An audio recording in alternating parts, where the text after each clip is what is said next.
We think of comets as some of the heaven's more spectacular pieces of eye candy, and most are benign, orbiting harmlessly around the sun. But some will inevitably collide with another body, like Earth.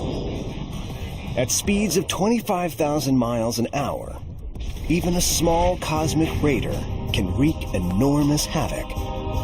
But a larger object, over a mile or more in diameter, could cause devastation on a global scale. An impact by a comet will kill so many people and can produce such long-term changes in the environment that it can be a complete catastrophe for all of humanity.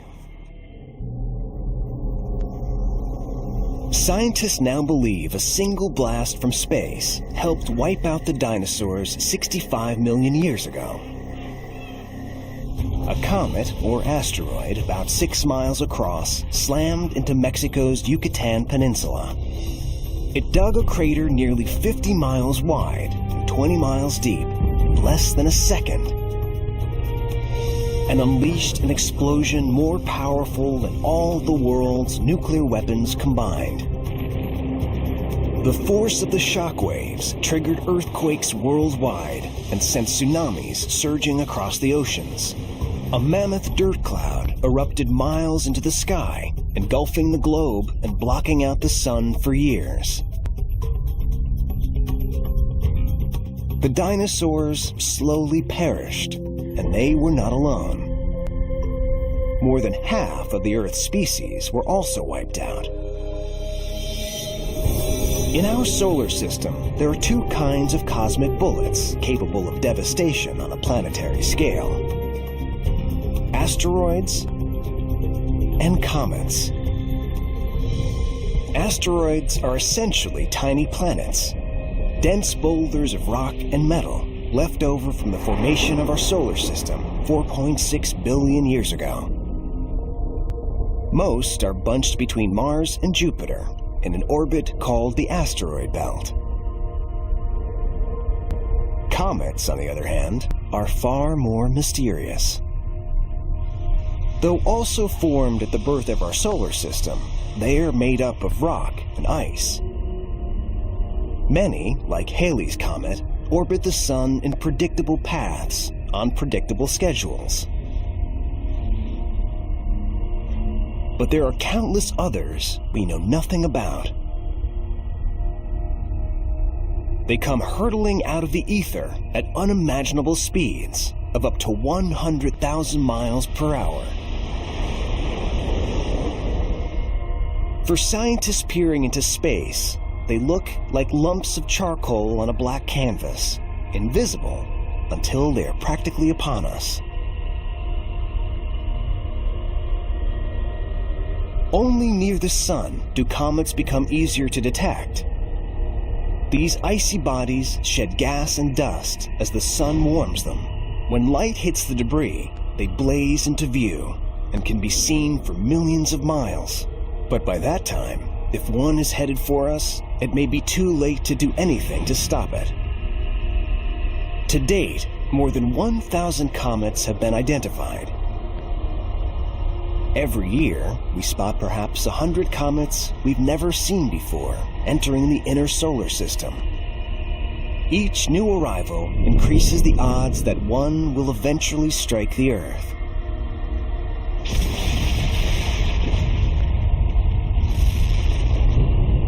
The Earth is in a cosmic shooting gallery. We get hit by pieces of comets and asteroids of all sizes, and the big ones certainly pose a very real threat. It's only a matter of time before the comet is in the same place as the Earth. Giant pockmarks all over our planet testify to past assaults. And these collisions may be more frequent than we like to think. The latest big one happened a little more than a century ago. In 1908, a massive explosion rocked Tunguska in Russia's remote region of Siberia. Eyewitnesses described a flying star with a fiery tail. The sky opened and a fire brighter than the sun poured out.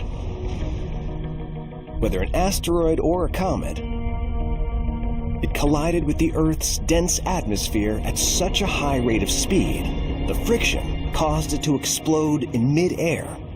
It blew up 5 miles above the surface of the Earth, creating this huge explosion, and lit up the atmosphere for days. You could actually read in Europe at night. The Tunguska blast, as we now call it, was bigger and more powerful than the eruption of Mount St. Helens. It left no telltale crater, but it did flatten a forest of millions of trees over hundreds of square miles, an area bigger than that of Washington, D.C. If that would have happened over a metropolitan area, it would have just wiped out the population for thousands of square kilometers around the impact site. To astronomers, Tunguska was a near miss, a relatively minor impact. But a major impact from a comet would have devastating effects. Imagine the following scenario. Scientists have spotted a 2-mile-wide comet on a collision course with Earth. It's too late to stop it. The first thing you'll know is when the sky lights up and the ground shakes. Brilliant meteors streak across the sky as the giant comet's debris strikes the Earth's atmosphere. Forests catch fire, ignited by the superheated air. When the comet hits, the blast kicks up millions of tons of fiery rock and dirt. The airborne debris blankets the planet and blocks out the sun. Day turns to permanent night, bringing freezing temperatures and year-round winter. It takes more than a year for the dust to settle and sunlight to filter through the clouds. When it does, the Earth starts to warm, quickly. Elevated levels of gases created by the fires turn the planet into a sweltering greenhouse. Millions of species of living things that survived the earlier cold cannot take the heat. They die. It takes thousands of years for life on Earth to recover. How great are the odds a comet will strike the Earth? Will another impact occur? You bet. It's going to happen again. The Earth is sitting out there with a bullseye on it. The chances of a major impact in our lifetimes may be slim, perhaps on the order of 1 in 100,000. But astronomers the world over are working fervently to understand these strangers in our midst, struggling to learn what comets are and where they come from.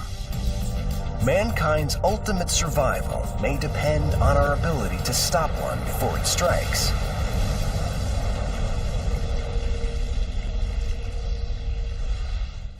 Donald Yeomans studied comets for NASA's Jet Propulsion Laboratory. They're so big that they've got a lot of mass, and it's mass and velocity that's important when they hit.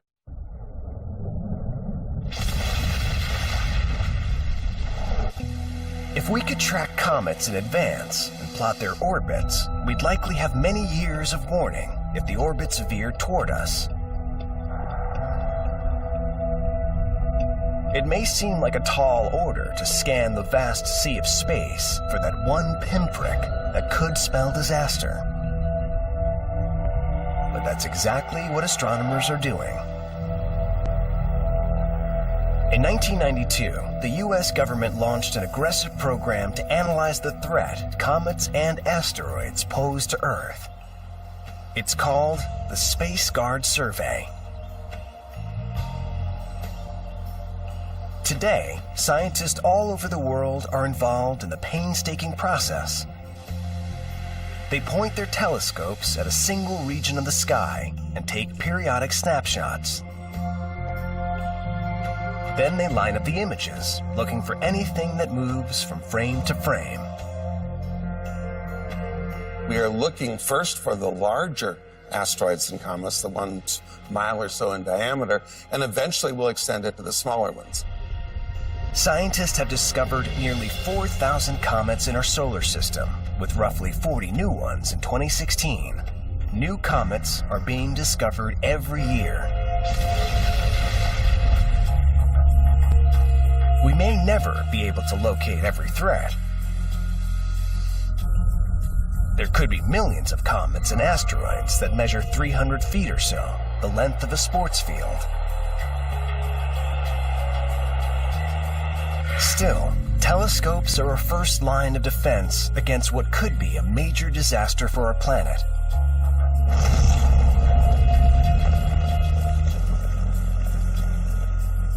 If you don't look, you won't know anything's coming. We would be taken by surprise just as much as the dinosaurs. If you do carry out a survey, then you hope that you can have warning. But it's one or the other. Either you have years or decades of warning, or you're taken completely by surprise. There's nothing in between. There's three things that are important. You have to find them early, you have to find them early, and you have to find them early. Suppose we do detect a comet headed for Earth. Then what can we do? Scientists have just started to come up with solutions. One of the leading ideas? Smash a rocket into it to slow it or knock it off course. That's harder than it may seem. In 2005, scientists were ready to test their theories about how a comet would react when it was hit by crashing a rocket into one.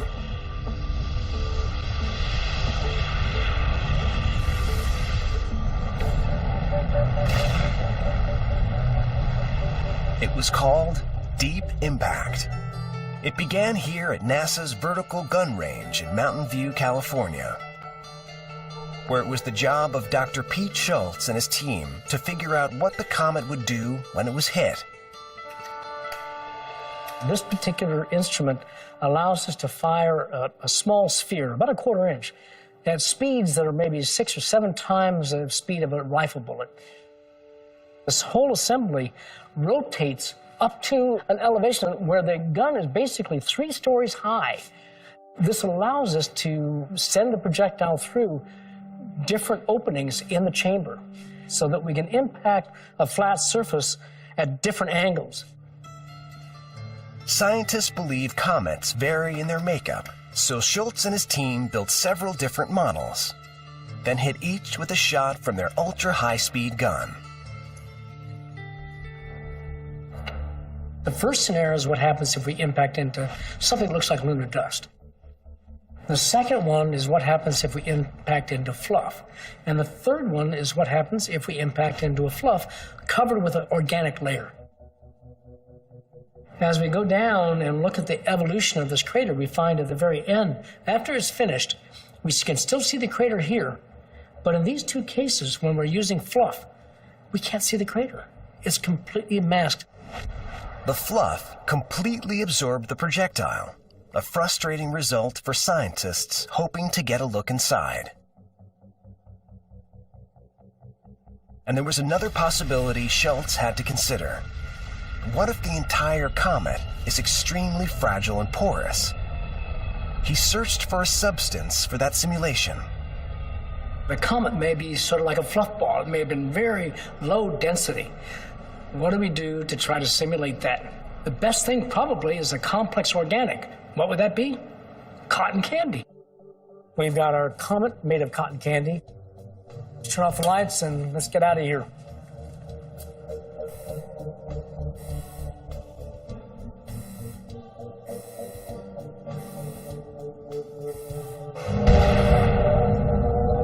The projectile soars right through the comet, but the force shatters it.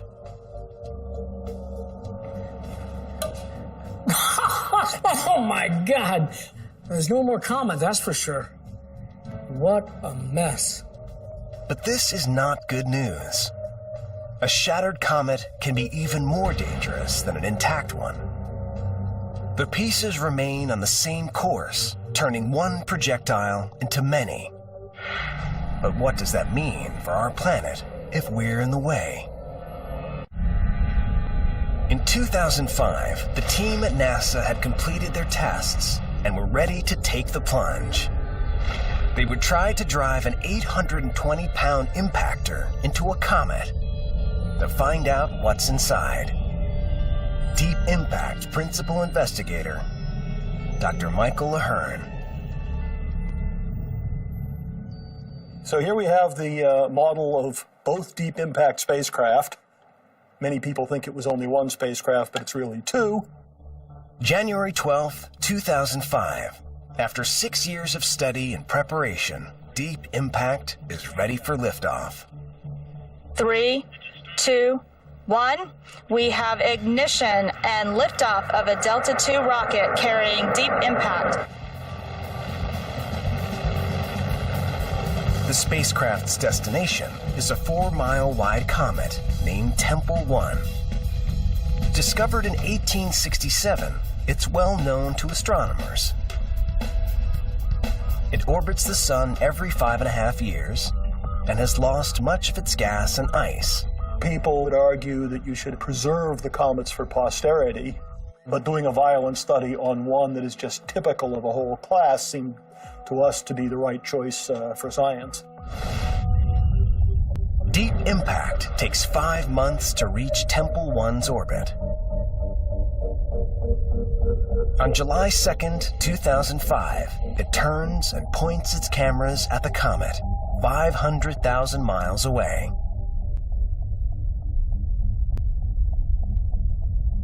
Then, it releases its impactor. If all goes well, the collision will blow a hole in Tempel 1 about 600 feet across, 5 stories deep, about the size of the Roman Colosseum. But it might destroy the comet by breaking it apart like cotton candy in the experiment. Back on Earth, hundreds of scientists hold their breath. We lost signal, and we had to stand there and wait around. So everybody was trying to be, keep busy and not feel anxious. But just before impact, the signal returns.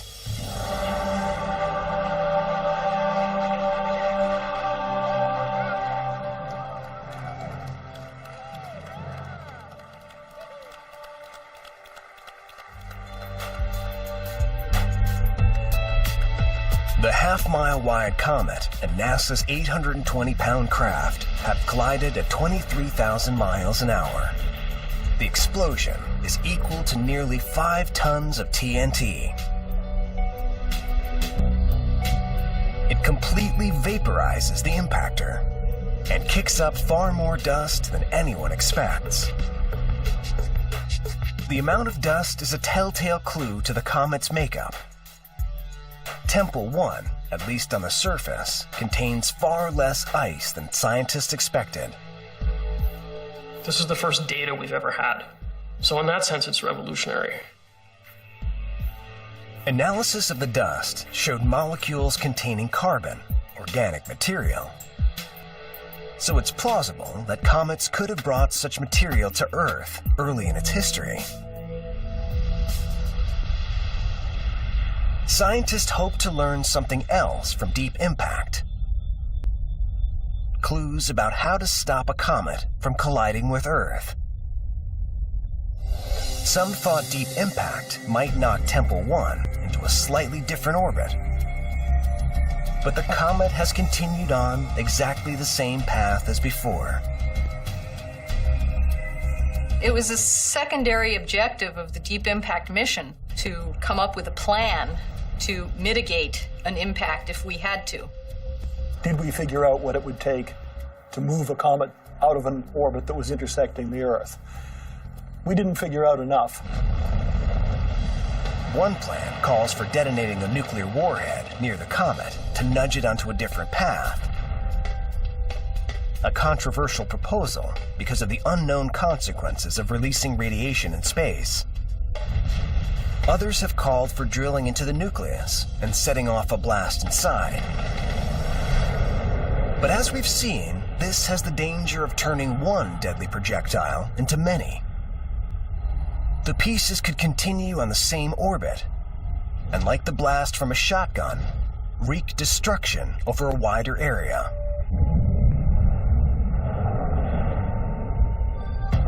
Some have proposed less violent, yet equally intriguing solutions. They suggest putting lasers on the moon, where the Earth's atmosphere would not deflect them. The lasers could bore into a comet and melt its icy glue.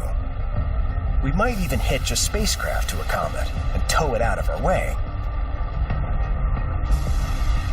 Whatever the solution, all ideas remain on the drawing board. If a comet is on a collision course, we may not be able to do anything. A subtle wobbling in the light of B. It could be a sign of tugging from a planet's gravity. If a planet is there, it literally hugs its parent star, with an orbit that's even closer than Mercury is to our sun. It's probably molten, with surface temperatures in excess of 1,000 degrees centigrade. Are there other planets far enough out for liquid water to flow? That prospect is the subject of intrigue in science and science fiction.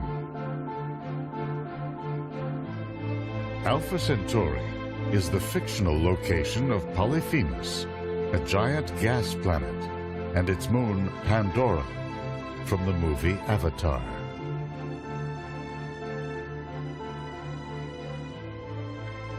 The year is 2154. Earth has been ruined by environmental catastrophe. Greedy prospectors board the hybrid fusion antimatter spaceship, Venture Star. They descend on an innocent hunter-gatherer people called the Na'vi. Could such a place exist this close to home?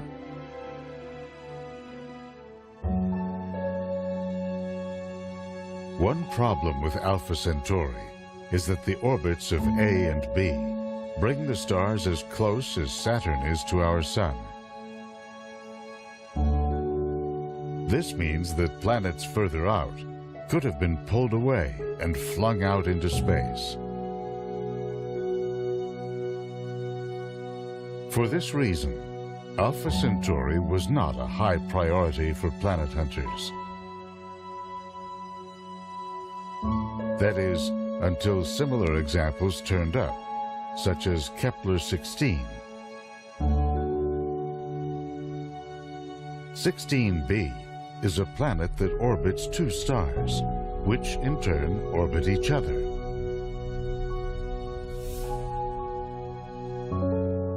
Or Gliese 667, a triple star system 22 light-years from Earth. 667c is a red dwarf, 1/3 the mass of our Sun, with 6 planets in its fold.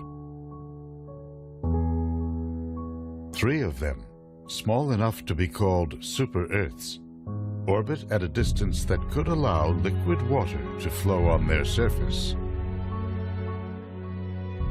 That opens the possibility that planets may have survived in the Alpha Centauri system. For now, that question is on hold. The orbits of Alpha Centauri A and B have brought them too close for astronomers to resolve the signal of a planet. When they move apart again, astronomers will have new tools at their disposal, including the James Webb Space Telescope, now set for launch in 2018. From a position 1 million miles away from Earth, it will deploy a sun shield the size of a tennis court and a mirror over 21 feet wide.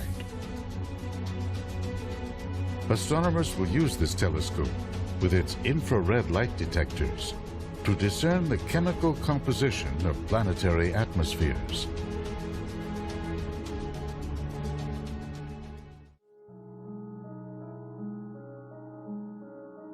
Here are Alpha Centauri A and B, as seen by the Cassini spacecraft just above the rings of Saturn. Assuming it's worth the trip, you'd have to travel a distance 30,000 times the orbit of Saturn to reach them.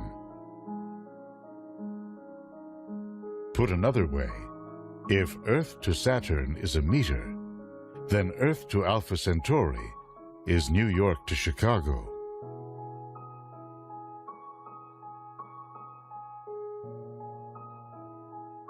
To put the journey into perspective, consider Voyager 2, now on its way out into the galaxy. After a series of gravitational assists from Jupiter and Saturn, the spacecraft is traveling at about 62,000 kilometers per hour. If it were headed in the right direction, it would need another 73,000 years to reach Alpha Centauri.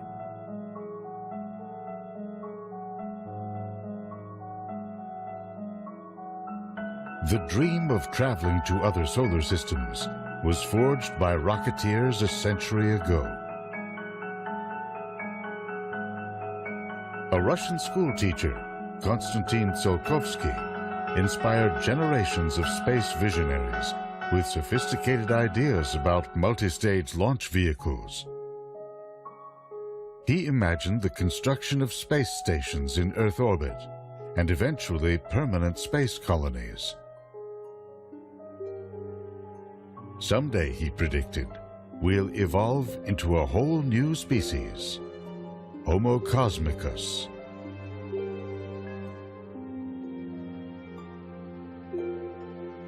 Since then, rocketry's greatest advances have centered on ways of containing explosive propellants and methods of maintaining stable flight at high speeds. The problem with chemical rockets is that they are just not very efficient.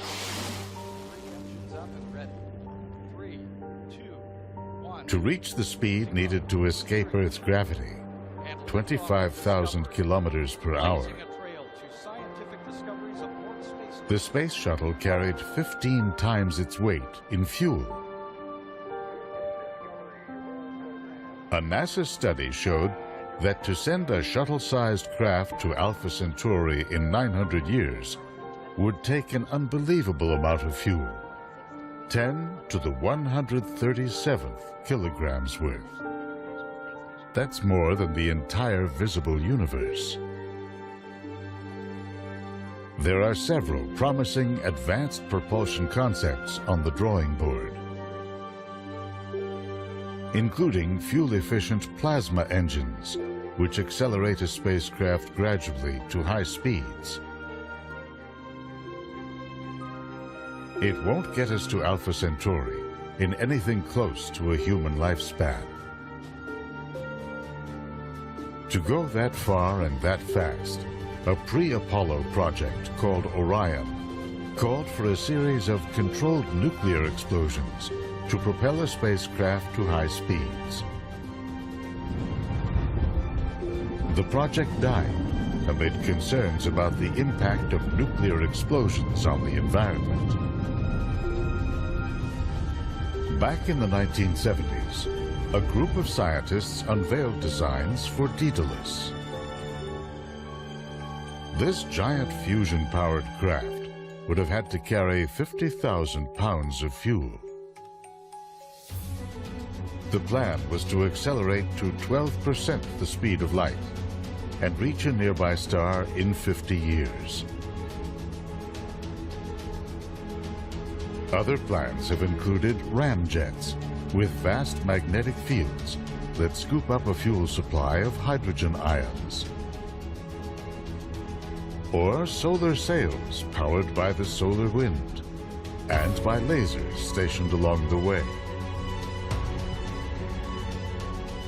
Then there's the rocket of choice in science fiction, powered by the most potent fuel in nature, antimatter.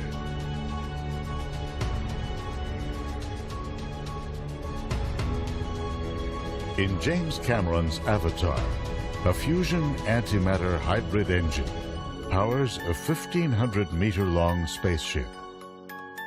It makes the journey to Alpha Centauri in just 6 years. Antimatter consists of electrons and protons, but with their electrical charges reversed. Whenever it comes into contact with normal matter, the two annihilate each other in a ferocious blast of energy. Only trace amounts can be found in the universe today. For example, in the high-energy environments of black holes. It's so powerful that a mere 10,000th of a gram is about all it would take to send a spacecraft to Jupiter. Current designs for an antimatter drive use magnetic fields to isolate and channel the fuel.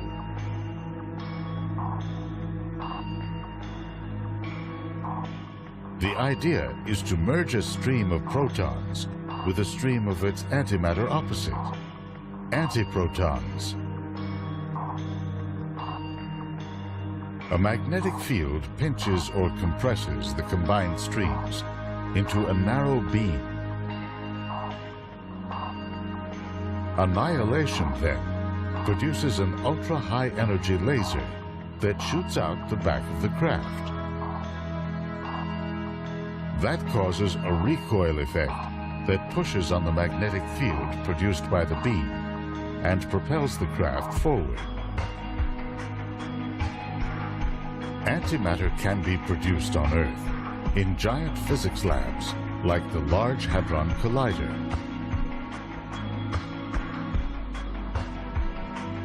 Here, scientists accelerate atoms to nearly the speed of light and blast them together to release their fundamental constituents. The yield is so small that the cost of producing just a gram's worth of antimatter would be upwards of $100 trillion. And the stuff is so volatile that storing more than a few atoms at a time remains a significant challenge.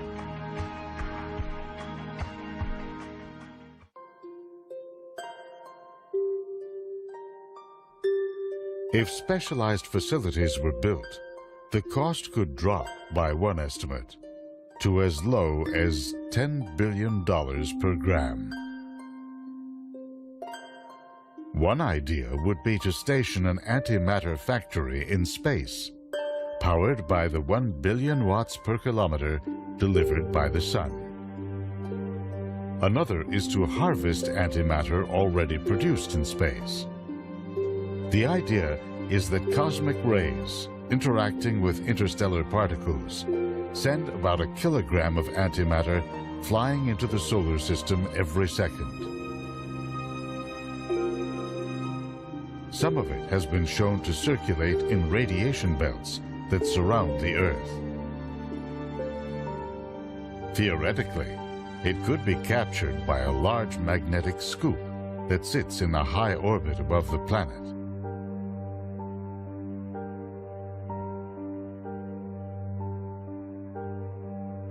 Short of traveling to another solar system, there may be good reasons to develop antimatter propulsion.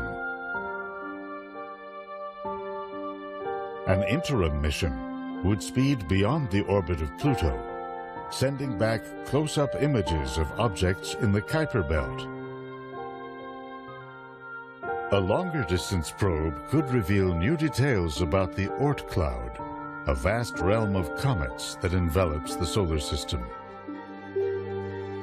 Once out there, it could sample interstellar particles or deploy an interstellar telescope.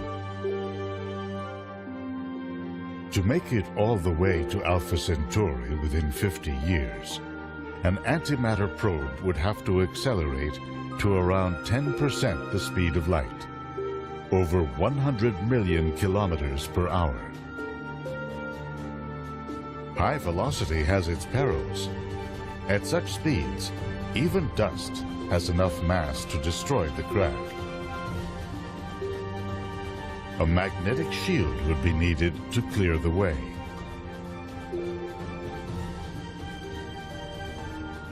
If it could be done, there may be other destinations to consider. At least 22 stars within 12 light years of Earth. Any way you look at it, the first interstellar voyage will be a quantum leap for humanity. The urge to reach out to distant horizons, to climb the highest peak, is a vital part of human nature. But explorers of old set off not just because it was there. At times it was greed, hunger, fear, and despair that propelled them from their homelands and allowed them to endure their long journeys. What imperatives will send future generations into space? To the physicist Stephen Hawking, it's a question of survival. I don't think the human race, he said, will survive the next 1,000 years unless we spread into space. There are too many accidents that can befall life on a single planet. We can't foresee the impact of wars, social upheaval, or the course of human civilization in coming centuries.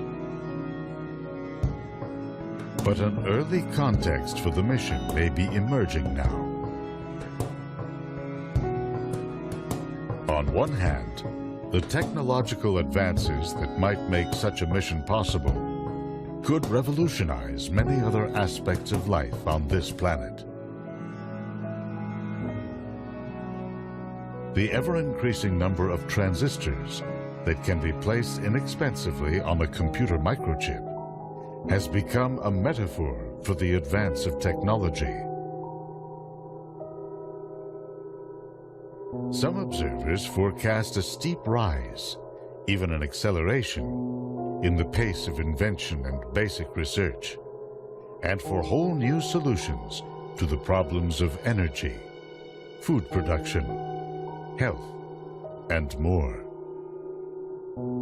In addition, despite the daily drumbeat of violence and war, we are actually living in one of the most peaceful eras in human history. Over the centuries, the number of people killed in battle has steadily dropped as civilizations evolved. With 2 world wars, the 20th century was pretty bad, but the 19th was even worse. In terms of deaths per 100,000, from war, genocide, murder, and other factors, the world is relatively calm. On the other hand, major periods of scarcity and suffering may loom. The last century saw the world's population grow from less than 2 billion to nearly 7 billion today. It may reach 9 to 10 billion by the year 2040. According to a recent UN report, the world will have to produce 70% more food by the year 2050, and at least that much more energy to sustain its population. Simple, clean water in some regions is already extremely scarce. Now throw in environmental impacts like rising sea levels, or the spread of deserts linked to a gradually warming climate. No matter how you look at it, our world is changing in ways that will impact the way we live and relate to each other. Will technological advancements allow us to halt the degradation of our natural environments and increase the carrying capacity of our planet? Will we find ways to mitigate the effects of war, natural catastrophes, or political upheavals?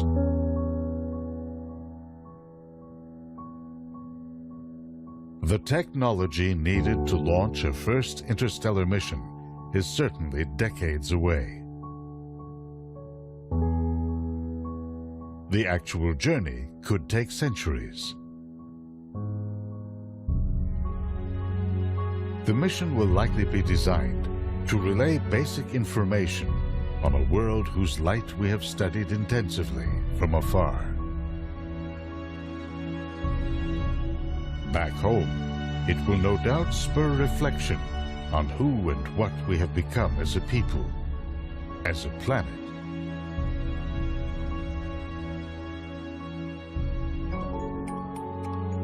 As our cosmic emissary makes its way across the void, we on Earth will continue to struggle in our pursuits of happiness, prosperity, and mere survival.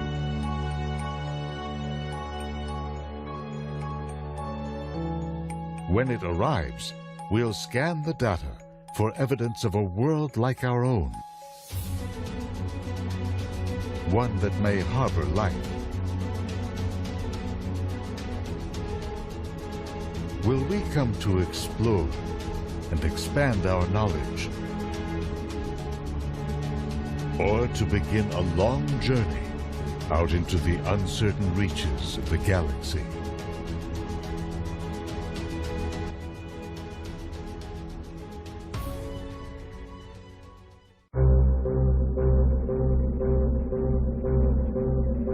The year is 2154.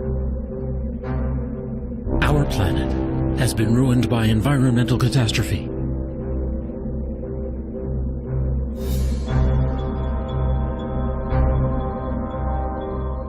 In the movie Avatar, greedy prospectors from Earth descend on the world of an ancient hunter-gatherer people named the Na'vi.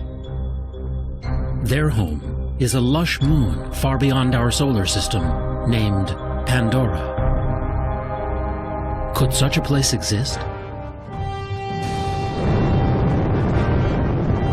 And could our technology and our appetite for exploration one day send us hurtling out to reach it? In fact, the supposed site of this fictional solar system is one of our most likely real interstellar targets, until a better destination turns up. Pandora orbits a fictional gas planet called Polyphemus.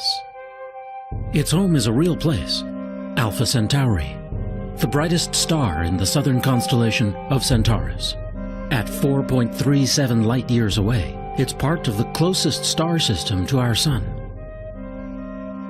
Alpha Centauri is actually two stars, A and B, one slightly larger and more luminous than our own Sun, the other slightly smaller.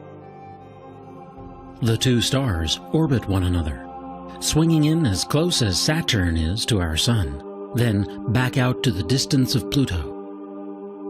This means that any outer planets in this system, anything beyond, say, the orbit of Mars, would likely have been pulled away by the companion and flung out into space. For this reason, Alpha Centauri was not high on planet hunters' lists, until they began studying a star 45 light-years away, called Gamma Cephei. It has a small companion star that goes around it every 76 years. Now it seems it also has at least one planet. That world is about the size of Jupiter, and it has planet hunters excited. Perhaps 2/3 of all the stars in our galaxy are in so-called binary relationships.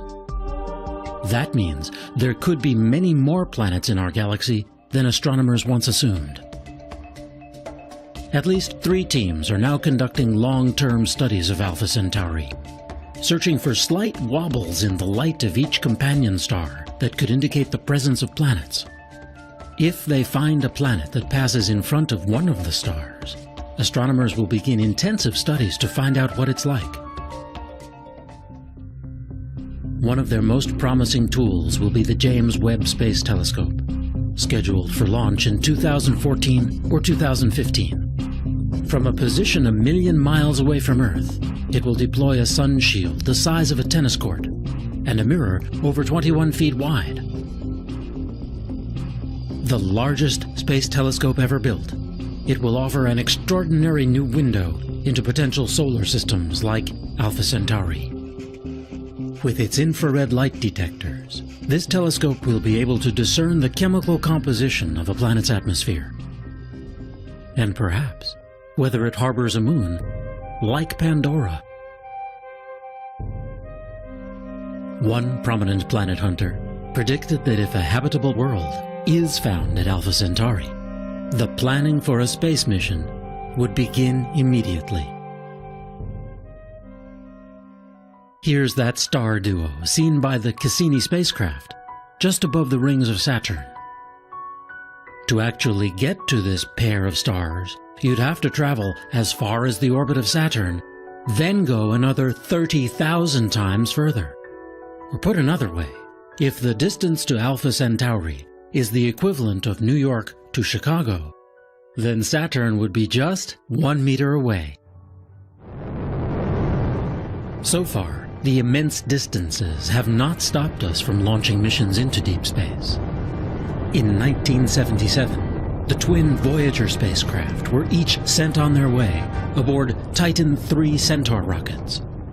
After a series of gravitational assists from the giant outer planets, the spacecraft are now flying out of the solar system at about 40,000 miles per hour. They're moving so quickly that they could each whip around Earth in just 45 minutes. Twice as fast as the International Space Station. Voyager 1 has now traveled over 110 astronomical units. That's 110 times the average distance between Earth and Sun, or about 10 billion miles. But don't hold your breath. If it was headed in the right direction, it would need another 73,000 years to travel the 273,000 astronomical units to Alpha Centauri. When it comes to space travel, we've yet to realize the dream forged by rocketeers a century ago.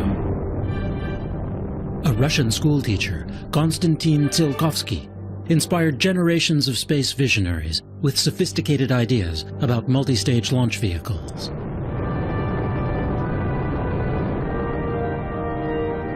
He imagined the construction of space stations in Earth orbit, and eventually vast permanent space colonies. In time, he predicted, we'd evolve into a whole new species, Homo cosmicus.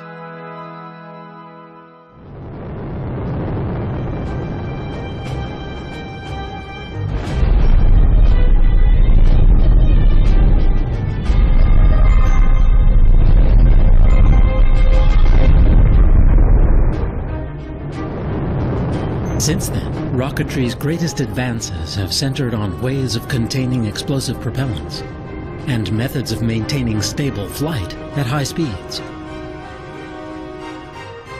The problem is that chemical rockets are just not efficient for long-distance space travel. To reach the speed needed to enter orbit around Earth, 17,500 miles per hour, the space shuttle must carry 15 times its weight in fuel. And that's efficient compared to some other rocket systems. And you'd need to be traveling more than 25,000 miles per hour to break free of Earth's orbit and go anywhere else.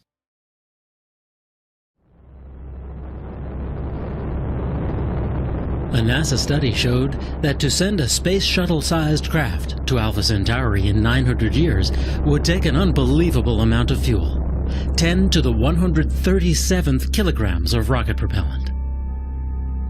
Suffice it to say, it's more mass than is in the entire visible universe.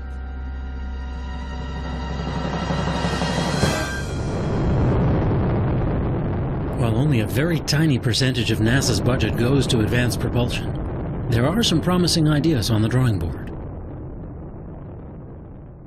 Rockets powered by nuclear fuel, or plasma, a supervolatile gas.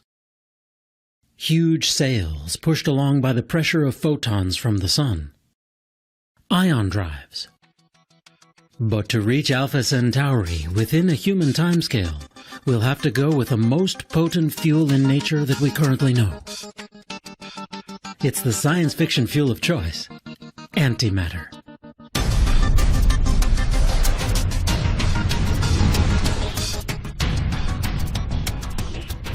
In James Cameron's Avatar, hybrid nuclear fusion and antimatter engines power a mile-long interstellar spaceship. At a speed of 670 million miles per hour, this vehicle makes the journey to Alpha Centauri in just 6 years. Antimatter really does exist, as the mirror image of the universe we know. It consists of electrons and protons, but with their electrical charges reversed. Whenever it comes into contact with normal matter, the two annihilate each other in a ferocious blast of energy.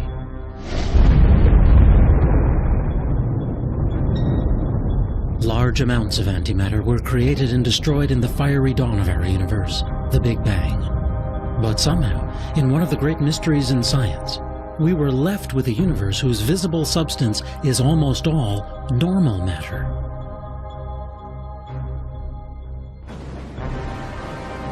The universe still produces antimatter through powerful collisions, such as a jet from a black hole slamming into a cloud of gas. When matter and antimatter obliterate one another, they emit gamma radiation that we can then detect with instruments such as the Fermi Gamma Ray Space Telescope. Fortunately, black holes aren't the only way to generate antimatter. In giant labs, like the Large Hadron Collider, scientists accelerate atoms to nearly the speed of light and blast them together to expose their fundamental constituents. Small amounts of antimatter can be made this way, but it's incredibly expensive. With a dedicated facility, the cost of producing it might come down far enough to produce usable amounts. And that's the hope of one researcher. Dr. Gerald Smith has been working for over a decade to find a way to trap this volatile substance and store it in isolation from the rest of the universe.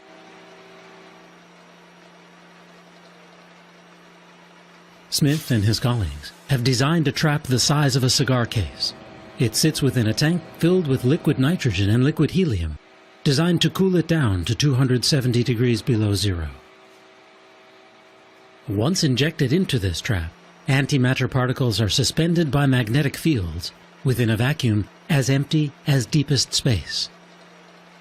But the problem is that anti-electrons, called positrons, tend to repel each other explosively. That makes it tough to store more than a few at a time.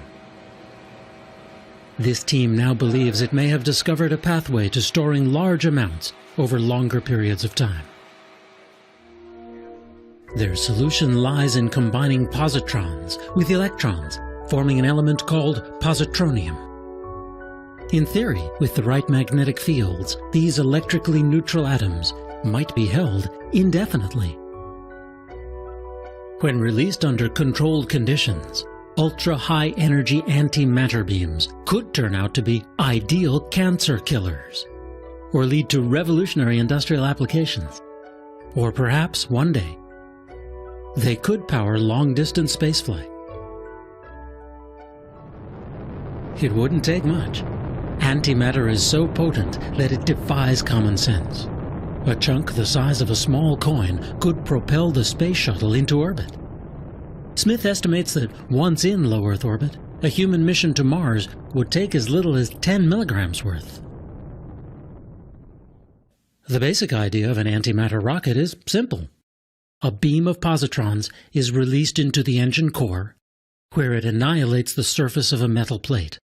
That creates an explosion that propels the craft forward. Another design uses a sail. A cloud of antimatter particles reacts explosively to its surface, propelling it forward.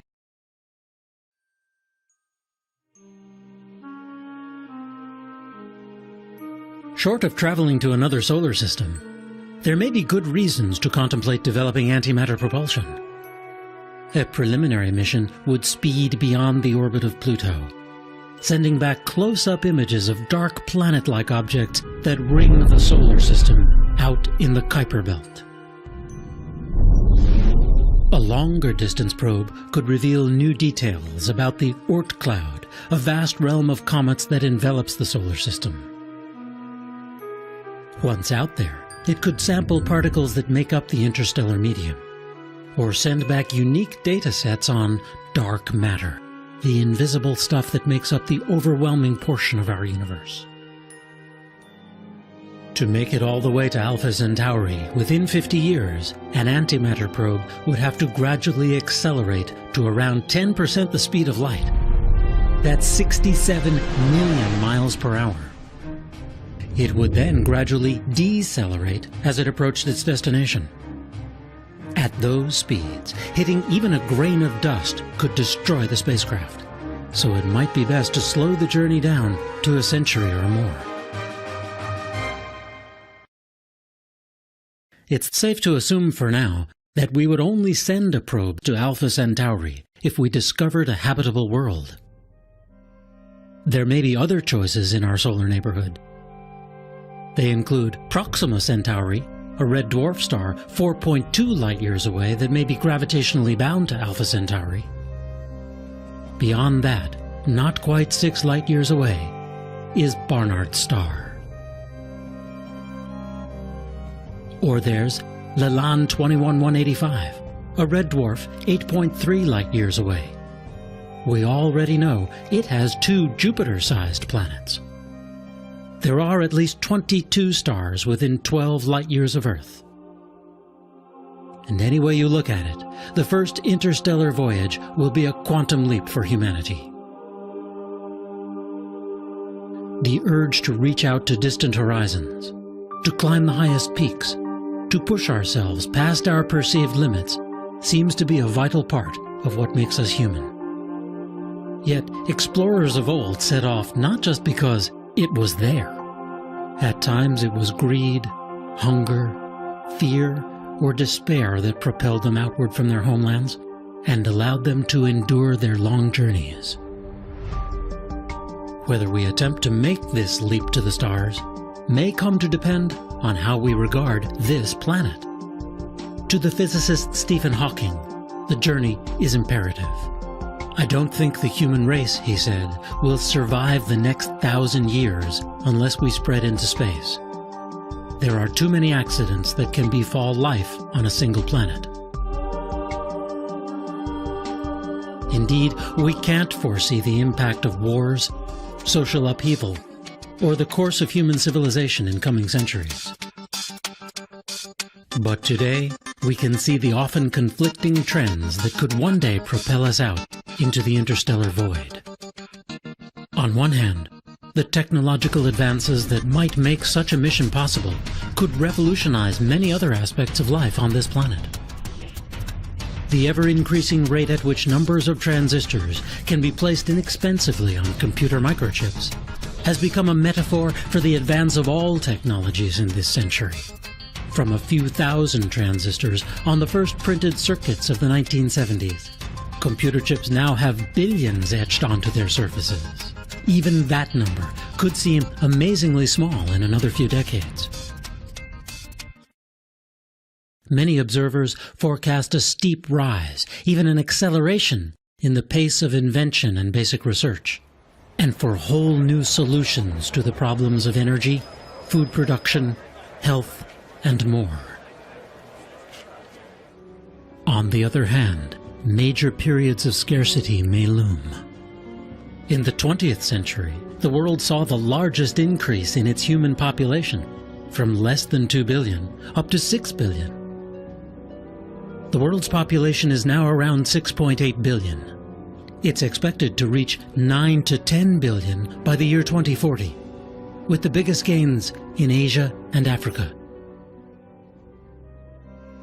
According to a recent UN report, the world will have to produce 70% more food by the year 2050, and at least that much more energy to sustain its population. The scarcity of just simple clean water in some regions is already frightening. Now throw in environmental impacts. like rising sea levels, or the spread of deserts linked to a gradually warming climate. The culprit, to most scientists, is rising emission of greenhouse gases like carbon dioxide since the start of the Industrial Revolution.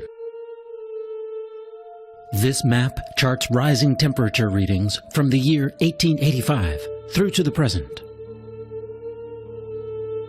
In some places, they've gone up by as much as 2.5 degrees Fahrenheit. Computer models project the trend out to the end of this century.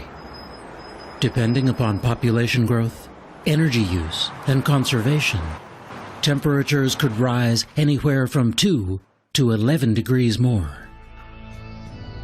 Will technological advancements allow us to halt the degradation of our natural environments and increase the carrying capacity of our planet? Will we find ways to mitigate the impacts of war, natural catastrophes, or political upheavals? No doubt, if or when we launch our first mission beyond this solar system,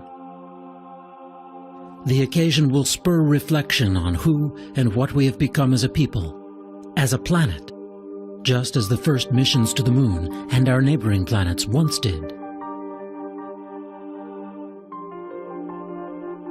At first, we'll send a probe designed to relay basic information on what's there. On a world, a subtle wobbling in the light of B. It could be a phenomenon, or is space in fact teeming with life?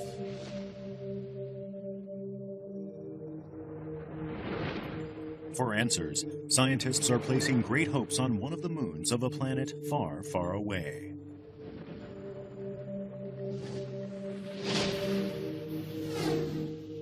More than 1 billion kilometers from Earth lies the planet Saturn. Hidden amidst its rings is a moon with good prospects of harboring life.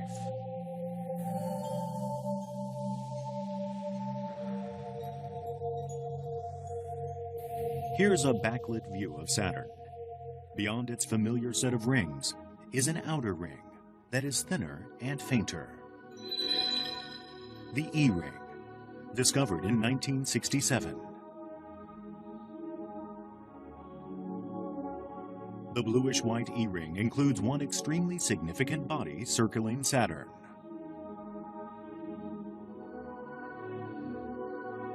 Enceladus, one of Saturn's many moons. Diameter, 500 kilometers. Its bright white color comes from ice. Enceladus appears to be covered in it.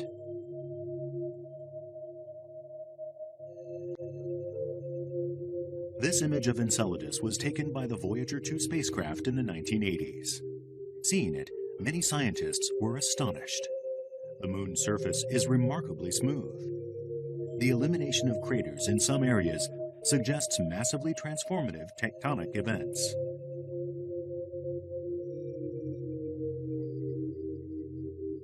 Could it be that whatever is happening on Enceladus has something to do with the E-ring?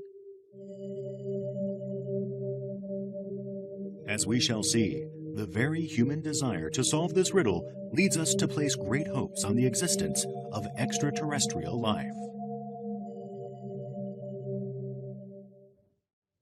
And liftoff of the Cassini spacecraft on a billion-mile trek to Saturn. The Cassini Saturn probe left Earth in 1997.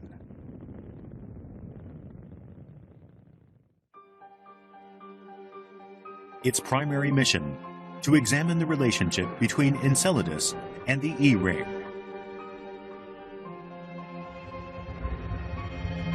Cassini's voyage to Saturn took 7 years. It reached the planet's vicinity in 2004. A quarter century after the Voyager mission, the mysteries of Enceladus are finally being addressed. In the western American state of Colorado is located the Cassini Imaging Laboratory. Here is where the imaging data collected by the Cassini probe are analyzed. The leader of the imaging team is Carolyn Porco. She says that starting with Cassini's very first image as it approached Enceladus, she was filled with astonishment. This was it. Enceladus appears darkly in this backlit image. Some might think the image anticlimactic, but Porco deliberately chose this backlit mode.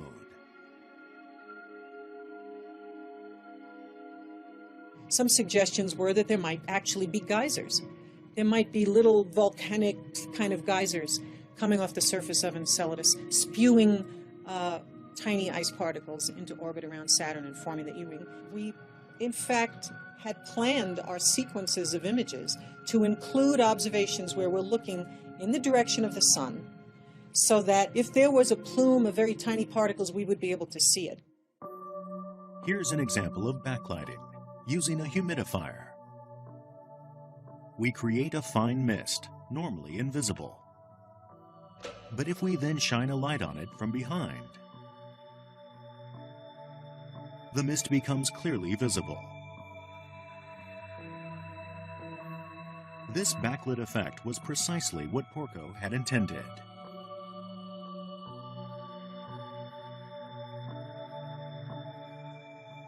Let's return to that first Cassini image. If we look closely at the south pole of Enceladus, we see what Porco had been hoping to see, a conspicuously bright portion. A month later, a backlit Enceladus was photographed once again. In the same location, one could clearly make out filaments of light, a plume being sent from Enceladus into space. Analysis of the images revealed that this plume extended more than 100 kilometers. What really, I think, made everybody just stand back in awe was the magnitude of this phenomenon. July 14th, Cassini began a major phase of research. Reducing altitude to 168 kilometers, it made detailed observations of the terrain near the south pole of Enceladus. The mysterious moon then displayed features that even Porco had not anticipated. A number of vertical blue streaks. No craters at all, just this series of parallel fractures stretching for 130 kilometers. The anticipated volcanic topography was not present, but it was equally clear that the area had seen robust geological change. It looks totally different, unique. Not only did the imaging team get this incredible look at this region that no one had ever really seen before, which is the south pole of Enceladus, and not only did we find that it was geologically unique, was characterized by this set of fractures, and was crater-free, very bright.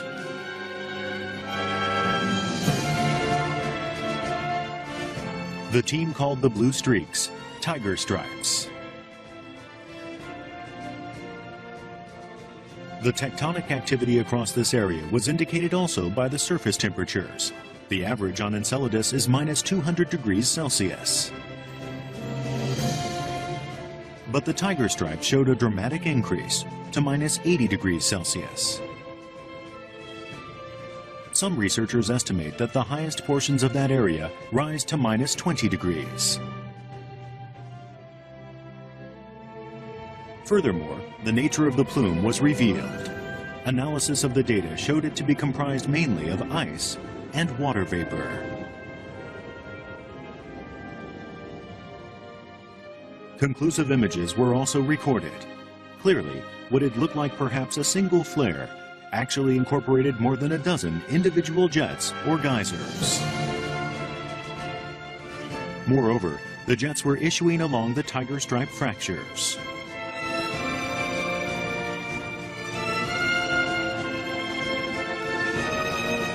And the material they released into space has been forming one of Saturn's rings.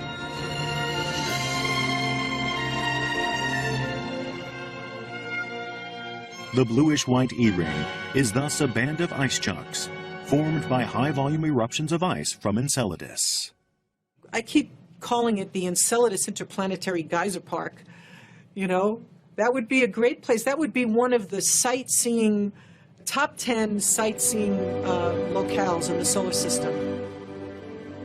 If we could actually land on the Tiger Stripes, we would be able to see their jets ejecting ice and vapor from the ice fissures at fearsome speed, some 100 meters per second. Rising as high as 100 kilometers, they would present a thrilling spectacle. And many scientists have begun to believe that Enceladus must harbor life. Why do they think so?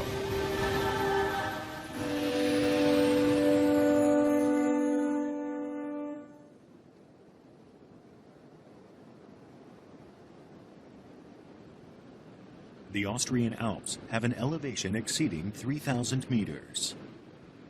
Near their summits lie glaciers. One scientist thinks that this area bears a striking resemblance to the Tiger Stripes of Enceladus.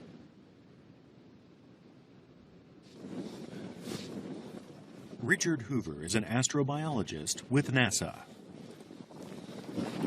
This is a world of extreme cold, minus 15 degrees Celsius, even in daytime. An ice cave provides entry to the inside of a glacier.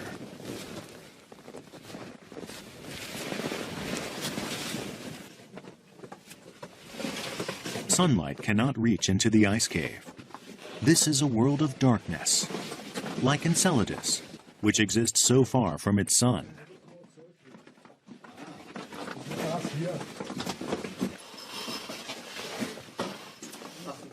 10 minutes into the ice.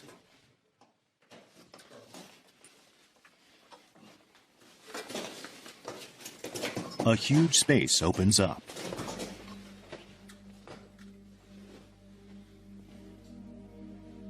Ah, it's incredible. Fantastic. Oh, this is absolutely magnificent. This has been dubbed the Ice Palace. Huge columns of ice. Hoover posits that the Tiger Stripe area on Enceladus must look like this. These spectacular ice stalactites hanging down from the surface and from the walls. These kinds of formations may actually be occurring in the Tiger Stripes of Enceladus also, where the ice crystals are forming and then under the gravitational field falling inward toward the center within the crevasses of these magnificent Tiger Stripes.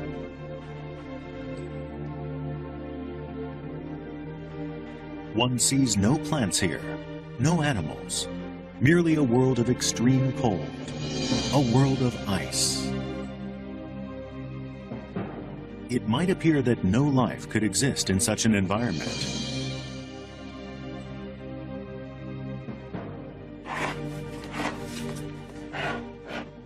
But Hoover thinks differently. He extracts an ice core and carefully bags it. The ice he brought back from the Ice Palace is melted in its hermetically sealed bag and then analyzed. First step, microscopic examination. Nice motility. Wonderful. Blinking right here. This is a bacteria swimming. You see? Yeah. Microorganisms living in a world of ice. Here too, nothing but ice, it had seemed. Yet there was life.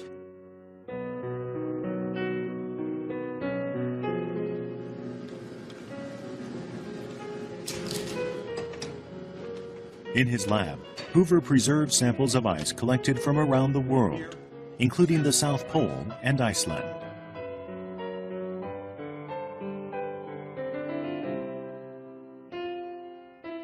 He has found microorganisms in all of these samples. This image conveys the fantastic capabilities of these microbes. The white images are microorganisms. The black background is the water. The membranes covering these creatures' cells is made of material that protects them from freezing. Rather than freezing themselves, they melt the surrounding ice. It has been confirmed that there are certain forms of life capable of existing in a minus 40 degrees Celsius environment. I believe it is very possible that there could be life in the tiger stripes of Enceladus. They're much hotter than what anyone believed possible, and we now know that microorganisms live in glacial ice all over the planet Earth. Therefore, there could be microorganisms alive and thriving in the tiger stripes of Enceladus. Considering the sheer tenacity of life, it could well exist on Enceladus too. Of that, Hoover is convinced.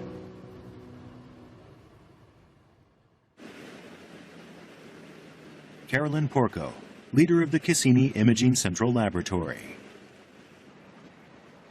Porco believes that truly potent conditions for life are present under the ice of the tiger stripes. She thinks there's a large body of water there, in its liquid state. Water. It's the reason there's life on Earth.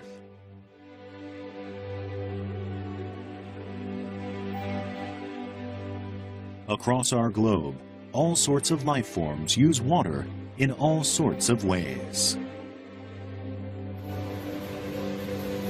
Porco is convinced a huge amount of water lies under the tiger stripes.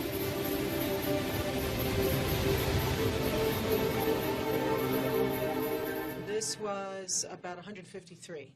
So her conviction originated during analysis of the Cassini images, when she noticed something distinctive about the jets. And that's why it's clear here. You could see the extent of it, how big it is. What we're seeing in these images of the jets, those are tiny ice particles, and we see so much of the solids compared to the vapor that is detected by the other instruments that the most plausible way to get that is from saying that the material starts out as a liquid and the liquid droplets eventually freeze and become the particles that we see. Measurements show the diameter of the particles to be less than 1/100th of a millimeter. If these geysers were shooting out only broken up bits of surface ice, it is difficult to explain how so many particles could become so small. But if it was water that was gushing up, freezing after the spray had become droplets, then that would explain the large quantity of ice particles. But Saturn, around which Enceladus revolves, is 1.4 billion kilometers from the Sun. That's 10 times farther away than Earth. That's why the surface temperature of Enceladus averages minus 200 degrees Celsius. Any water on it would freeze, becoming ice. On this moon of ice, how could a large body of water exist in a liquid state? NASA's Jet Propulsion Laboratory, JPL, is located in the suburbs of Los Angeles. Inside is the control room for the Cassini space probe. Today they are again instructing the probe, 1 billion kilometers away near Saturn. Recently, Cassini has uncovered facts supporting the theory that liquid water is present on Enceladus.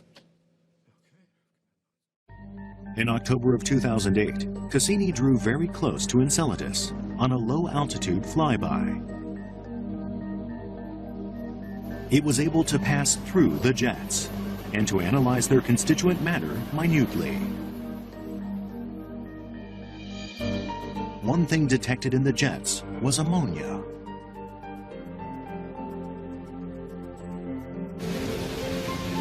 If ammonia is dissolved in water, it permits the water to maintain its liquid state, even in temperatures as low as minus 97 degrees Celsius. In other words, it functions like antifreeze. But there is another factor melting the ice on this frigid moon.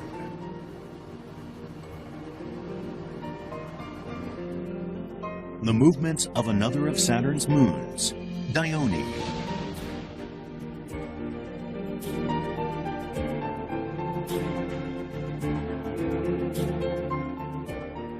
Enceladus revolves around Saturn on an orbit in between Saturn and Dione. Enceladus completes one orbit every 33 hours. It takes Dione exactly twice as long, 66 hours, to complete its own circuit.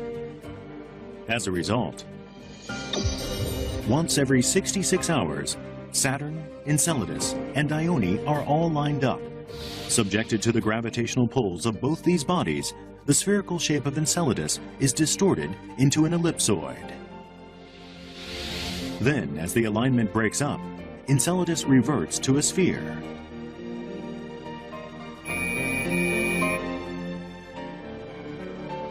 When this happens enough times, the interior of Enceladus experiences a buildup of frictional heat. That melts some of the ice in the crust. It turns into liquid water. The hypothesis is that then, as the surrounding ice fractures, the water gushes out in jets. Maybe a body of liquid under the surface of Enceladus. So the jets are an indication to us, actually, that we have on Enceladus a place where life might have gotten started. An ocean under the ice of Enceladus, nurturing diverse forms of life. That's the vision of another scientist as well. Yasuhito Sekine is a scientist at the University of Tokyo. He believes that the warm environment of this ocean under the ice serves as a cradle of life. エンケルダスが土星からの重力の影響を受けて歪むわけです。で、その歪んだのがですね、氷の近くだけじゃなくて海の下の岩盤までおそらく歪んでて、そこで歪むことによって熱が発生すると。Such gravitational distortions have huge consequences. Sekine believes that not just the icy crust, but the underlying rock is affected as well, producing frictional heat.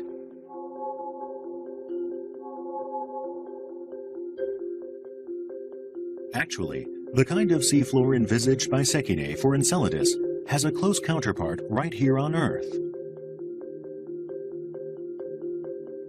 Here, the seabed is 1,500 meters below the surface. Volcanic activity expels water heated to 300 degrees Celsius. These are called hydrothermal vents. Here, in a world of darkness beyond the reach of the sun's rays, hydrothermal energy nourishes a variety of life forms. Sekine hypothesizes that Enceladus too has an environment like this, one that gives rise to a distinct ecosystem.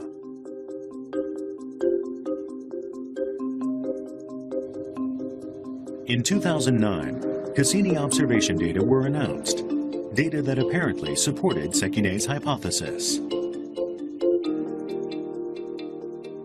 An article in the science journal Nature detailed the elements composing the jets of Enceladus. This graph compares the constituents of comets, which are thought to contain the ingredients of planets, with the constituents of the jets of Enceladus. The amounts of methane, ammonia, and other constituents are similar. The article also pointed to the possibility of a constituent unique to Enceladus: molecular nitrogen. Sekine believed that the presence of this molecular nitrogen proved the presence of hydrothermal vents. 窒素というのはもともとエンケルダスの作った材料物質にはということが分かっています。実際どういう条件でその窒素が生まれているのかということを調べるっていうことは、それはすなわちそのエンケルダスの中の海の環境を特定することができると。With help from the Japan Agency for Marine Earth Science and Technology, Sekine experiments to see how Enceladus might produce molecular nitrogen. He's already replicated the composition of the jets. Basically, water, carbon dioxide, and ammonia.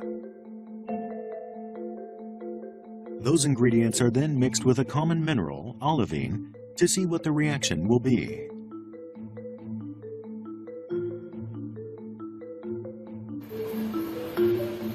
The ocean in Enceladus is thought to be several kilometers deep, creating tremendous water pressure.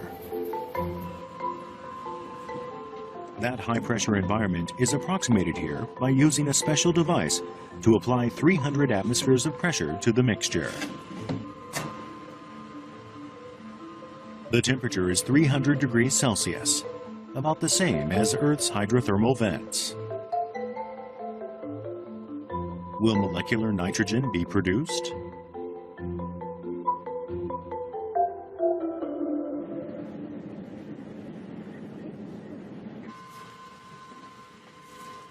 It's been a week since the experiment started.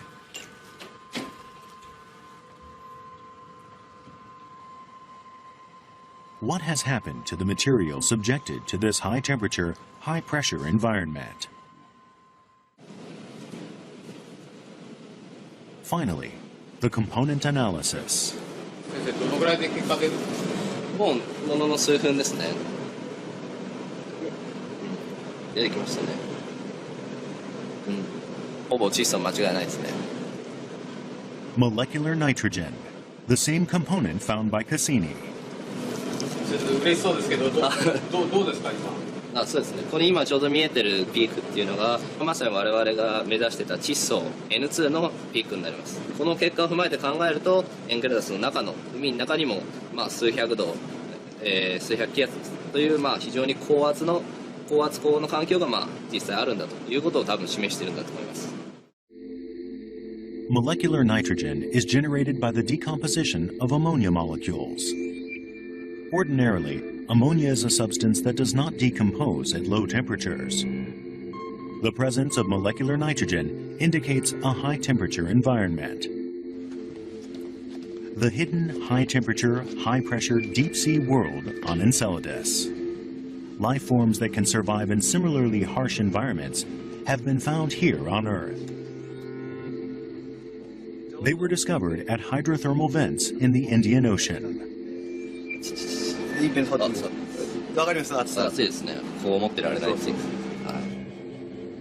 They can survive in temperatures reaching as high as 122 degrees Celsius. Thermophilic methanogens are bacteria that thrive in high-temperature, high-pressure water. 非常にこういうメタン菌いてもいいなっていうのはかなり強く思いますね。もしエンケラドスに熱水活動があって、水素が出るんだったらもうほぼ 100% 僕はいると思いますよ。In fact, this experiment confirmed the production of molecular hydrogen, the energy source for methanogens. If organisms like methanogens exist on Enceladus, then hopes rise that this could lead to a world of diverse life forms. メタン菌は生態系の底辺に存在する生き物なので、その生態系の一番底辺のものを食べるような生き物で、それをまた食べるような生き物ということで、生態系がそのエンケラダスにおいてもかなり複雑にというか豊かな生態系がですねあっても全然不思議じゃないと思いますね。Enceladus is 1.4 billion kilometers from the Sun. Under its icy surface is an ocean of water.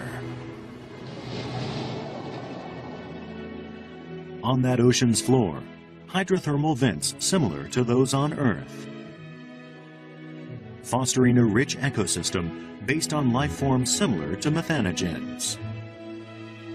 That's how Sekine pictures Enceladus.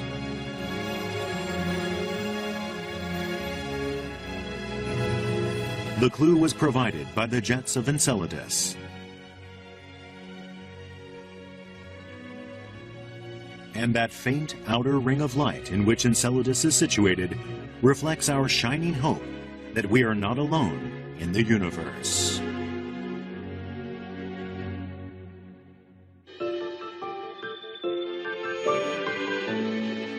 太陽系の外の地球から20光年のところに地球のように生物が住める環境を備えている可能性がある新たな惑星を発見したとアメリカの研究グループが発表しました。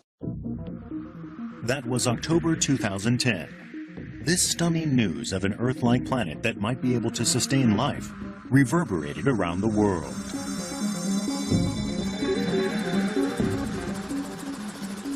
A planet like our own planet Earth, one on which life could exist. The discovery was made from the volcanic island of Hawaii in the Pacific Ocean. Mauna Kea, an inactive volcano, has an elevation of 4,200 meters. On its summit are perched astronomical observatories operated by the United States, Japan, France, and other countries. The Keck Observatory. Scientists used one of the Keck's telescopes, whose 10-meter aperture classes it among the largest in the world, to make the discovery. Stephen Vogt is a professor at the University of California's Santa Cruz campus. He's part of the team that found a planet that may support life.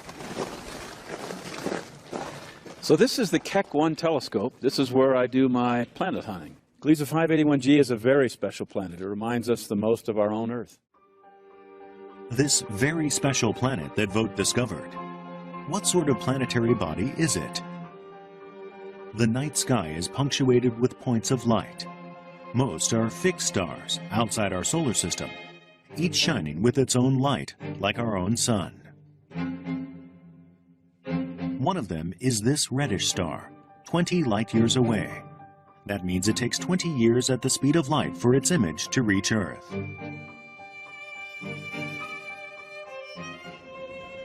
It's only about 1/3 the size of our own sun.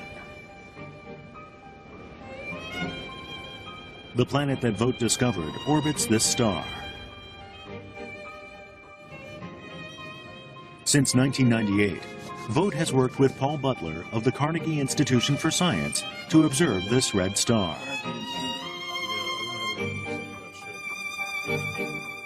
The discovery of a life-supporting planet orbiting this star resulted from more than a decade of scientific observations.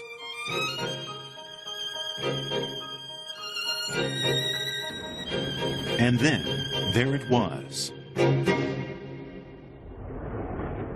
A planet they designated Gliese 581g, triple the mass of the Earth, in orbit around its central star at a distance of 22 million kilometers. That distance is significant. To understand why, consider our own sun. And consider liquid water, the source of life. If a planet is too close to its parent star, any water on it will evaporate. But if it's too far away, the water will freeze. For water to remain on the surface of a planet, it needs to orbit its parent star at just the right distance, like planet Earth.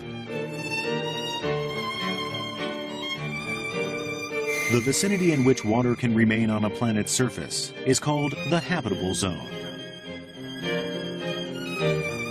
When Vogt tried to calculate whether or not the planet he discovered was inside a habitable zone, he determined that it was right in the middle of it. It was indeed a planet very much like Earth.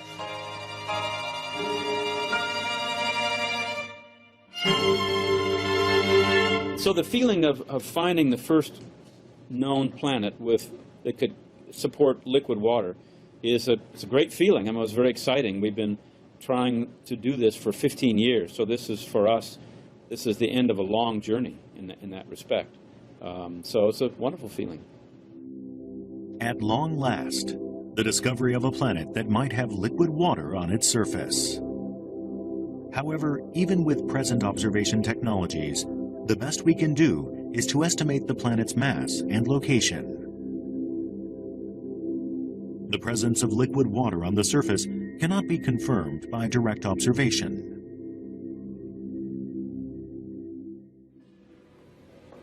Is there really water on Gliese 581g? One researcher is trying to settle this question using theory.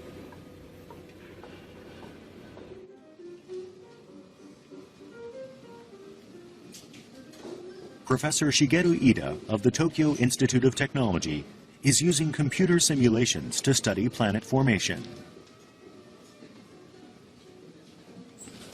To look into the question of whether or not water is present on Gliese 581G, Ida has studied what types of planets can be formed by a central red dwarf star.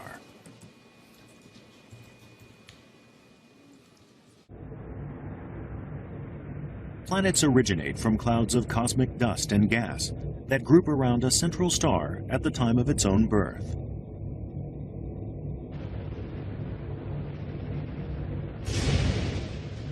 As these dusts and gases coalesce, they eventually form larger bodies, planets. Ida has run 3,000 permutations to see what sorts of planets might originate from varying amounts of the same dusts and gases. These are the results. Each dot represents a planet. The colors indicate what the different planets are made of. Green means that the main constituent is rock, as with planet Earth. Red means a planet such as Saturn, composed primarily of gases. And blue indicates that the planet is made up mostly of ice, like Neptune. Voigt's observations put the mass of Gliese 581G at triple that of Earth's, and its distance from its star at 22 million kilometers. この黒で囲った値というのがグリーゼ 581G の、惑星に対応する場所です。でここを見ますとこの中には、青い点ばかりです。つまりグリーゼ 581G というのは、交流子成分とした惑星である可能性が極めて高いということだと思います。In other words, Gliese 581G is not, like planet Earth, composed primarily of rock. Rather, it's an ice planet, like Neptune. And yet one can still have high hopes that life does exist there. 惑星本体がほとんどが氷でできているので、ハビタブゾーンまで来ればその氷は溶けて、つまり液体の水、つまり海がふんだんにあるような惑星になっているというふうに考えられます。Ida believes that Gliese 581G was born as an ice planet in a cold region far from its parent star. In the course of tens of thousands of revolutions, it gradually drew closer, winding up in the middle of the habitable zone. The result was that the surface ice melted, becoming liquid water, creating an ocean planet. The amount of water on such an ocean planet would be quite different from what it is on our own planet. Look at a cross-section of Earth. It's made almost entirely of rock. The oceans make up just 0.02% of the total mass, a very thin layer. Gliese 581G is different. It's primarily water. In fact, water makes up over 50% of the planet's mass. The first planet ever to be discovered in a habitable zone, Gliese 581G.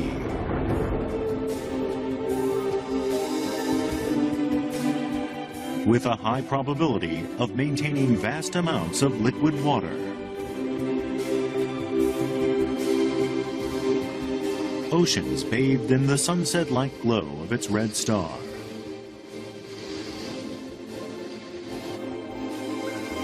What sorts of life forms might we find there?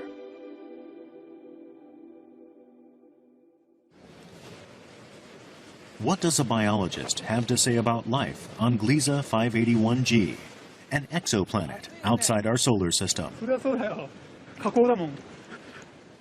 Takeshi Naganuma. He studies life forms in extreme environments like volcanoes and deserts. Given the persistence of life in such extremely adverse circumstances on Earth, he thinks extraterrestrial life must also exist. グリーゼ 581G という惑星に生命が存在し得ると聞いた瞬間から、もう僕の頭の中にはそこの星の生物生き物がぐるぐるぐるぐる飛び交ってますね。こういった惑星が見つかったら、そこの惑星の生命を考えるのは当たり前でしょ。これ生物学者の本能ですよ。1 month after the announcement about Gliese 581G, Naganuma is paying a visit to Ida. Naganuma is hoping to learn more about the environment on Gliese 581G, so that he can consider the question of life on that planet more deeply.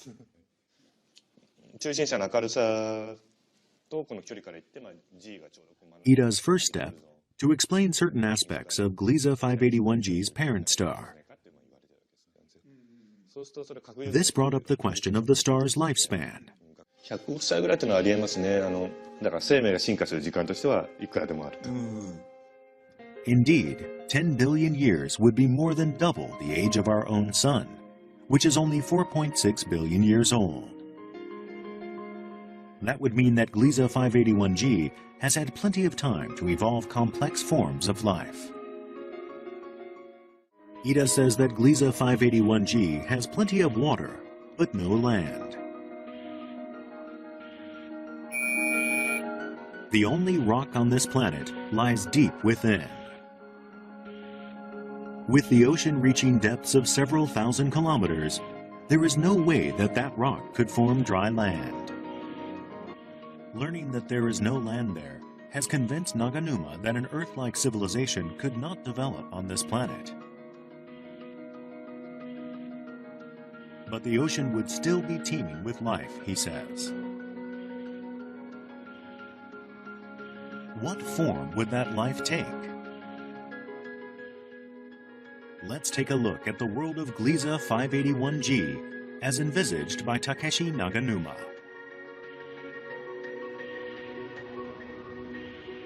A vast ocean, no boundaries in sight.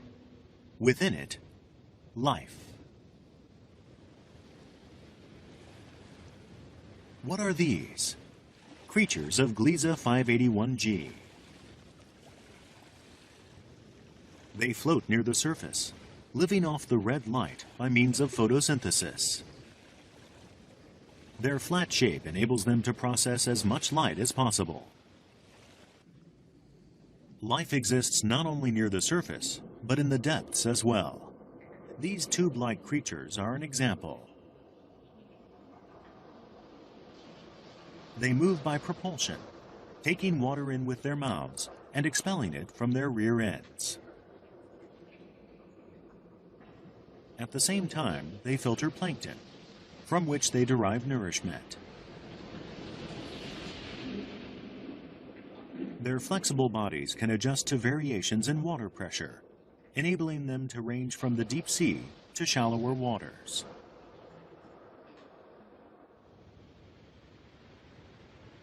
And there would be an unexpected place where life could develop as well.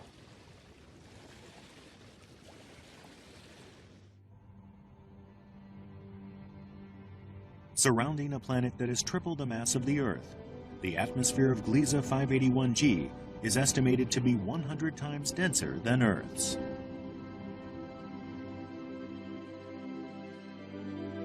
Naganuma points out that such a thick atmosphere would, in a sense, approximate a liquid, constituting a medium through which creatures could easily float.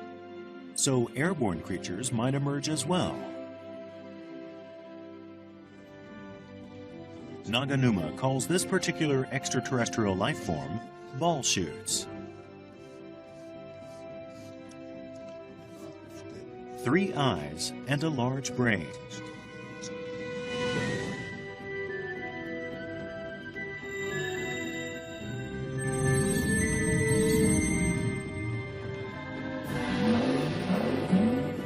What kind of life would they lead, these skyborne aliens?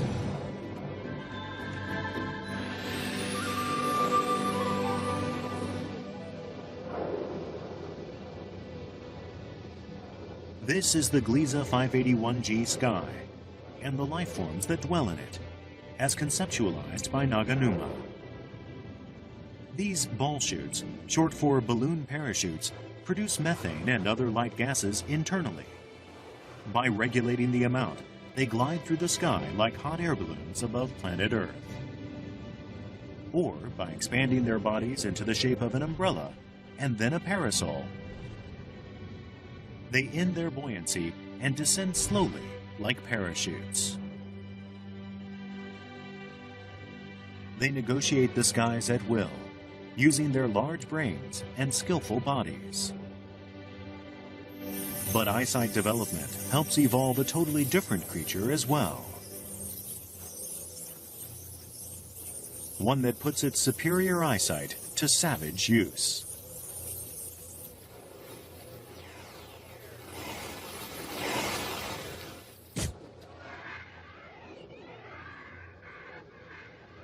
That's right. These new glider creatures are carnivores.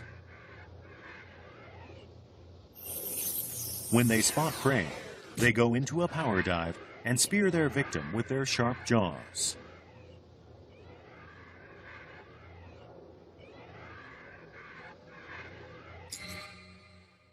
Then they use their long tongues to suck out the brains of the ball shoots.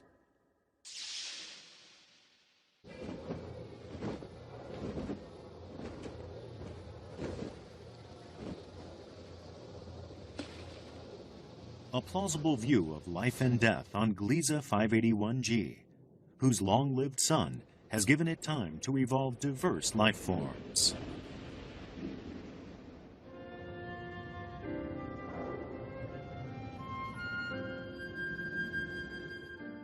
Naganuma has concluded that life there would be dominated by big-brained creatures that one might as well call aliens.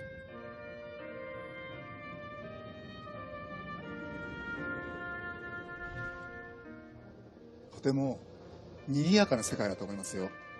空にたくさんの生き物が浮いたり飛んでたりするすごく賑やかな世界。僕はそんな惑星だと思います。いやー、そういう賑やかな空の下に行ってみたいですね。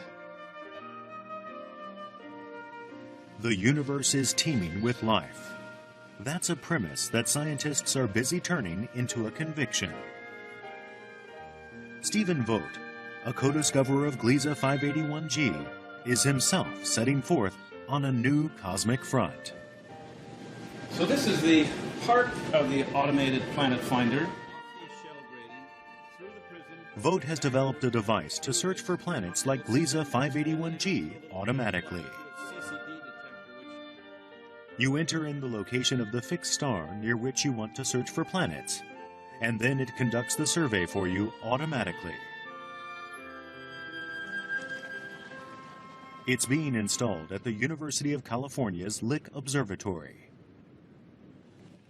The fixed star around which Gliese 581G revolves is a red dwarf star. Such stars make up nearly 80% of the Milky Way.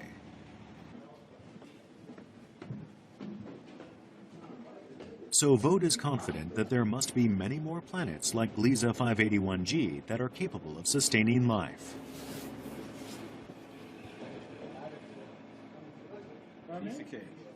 So my expectations for the APF are that we will find many Earth-like or Earth-sized planets capable of supporting life as we know it. There's probably tens of billions of such planets in our galaxy, and so we hope to find the nearest ones with this facility. I know we'll find them. I'm certain of it. The universe is teeming with life. Someday that will be proved by scientific observation. Vogt's passion will not permit him to abandon that quest.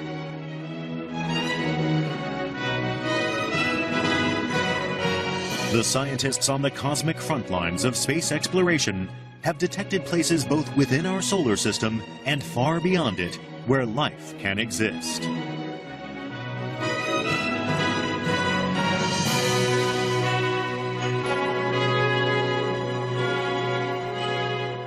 In space, worlds unfold beyond our wildest imaginings. They are merely waiting for us to discover them.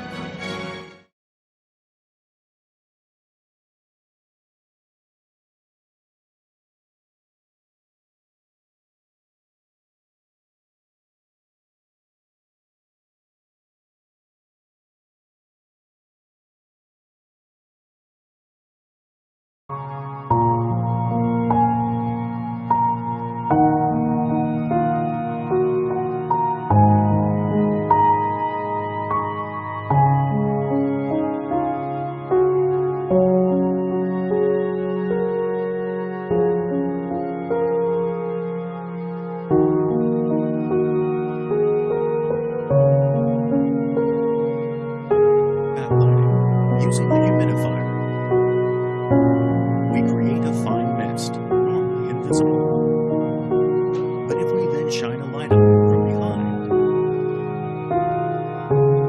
the mist becomes clearly visible. This backlit effect was precisely what Porco had intended.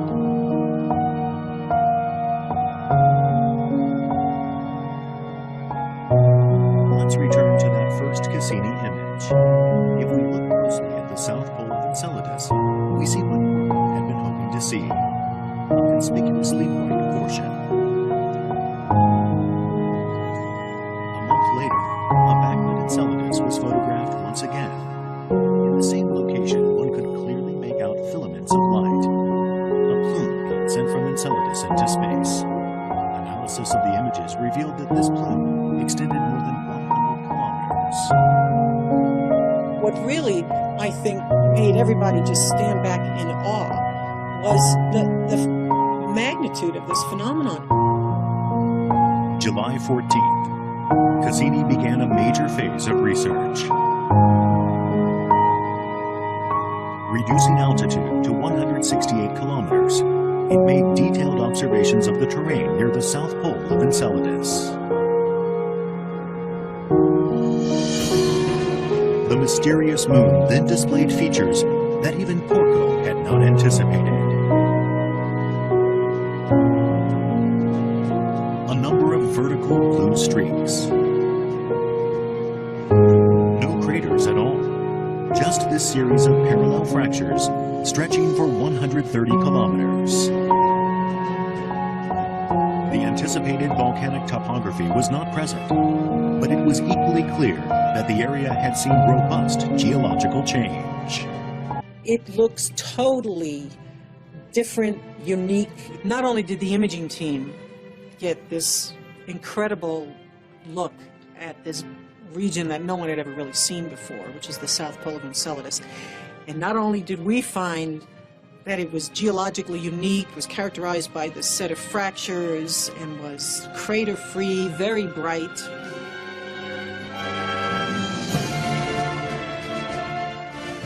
The team called the blue streaks tiger stripes.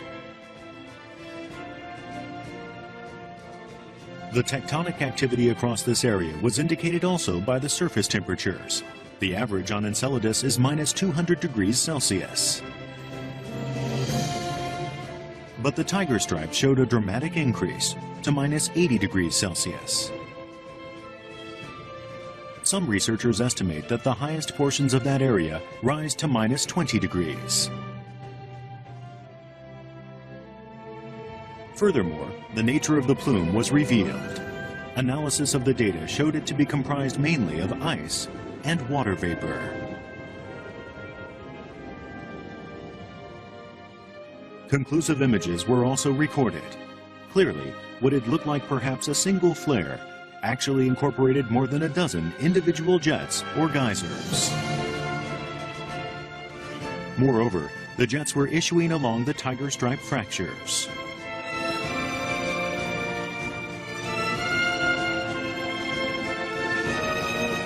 And the material they released into space has been forming one of Saturn's rings.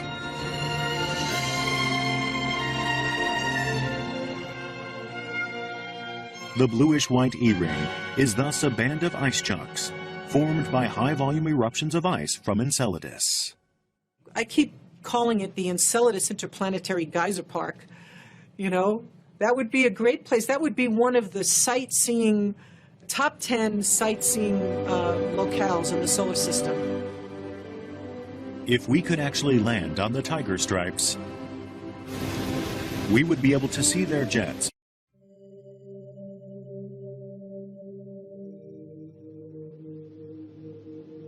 Is our existence in this universe an isolated phenomenon?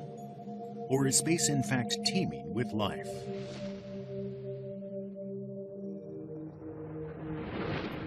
For answers, scientists are placing great hopes on one of the moons of a planet far, far away.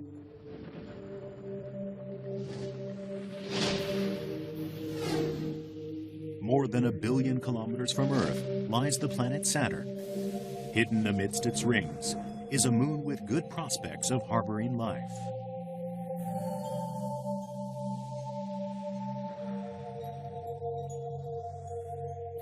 Here's a backlit view of Saturn. Beyond its familiar set of rings is an outer ring that is thinner and fainter.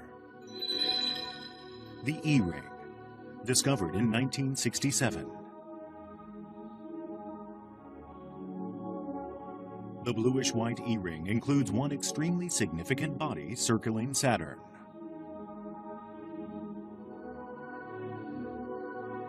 Enceladus, one of Saturn's many moons.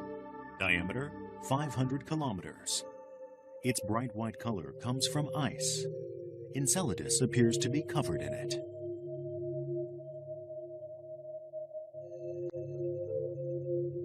This image of Enceladus was taken by the Voyager 2 spacecraft in the 1980s. Seeing it, many scientists were astonished. The moon's surface is remarkably smooth. The elimination of craters in some areas suggests massively transformative tectonic events.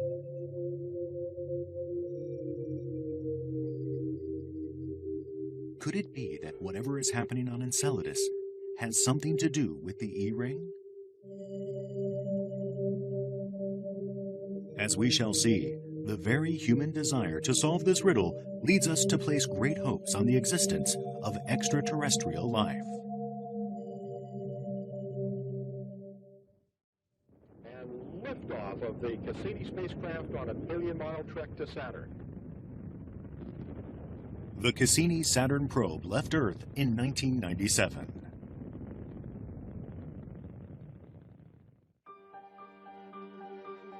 Its primary mission, to examine the relationship between Enceladus and the E-ring.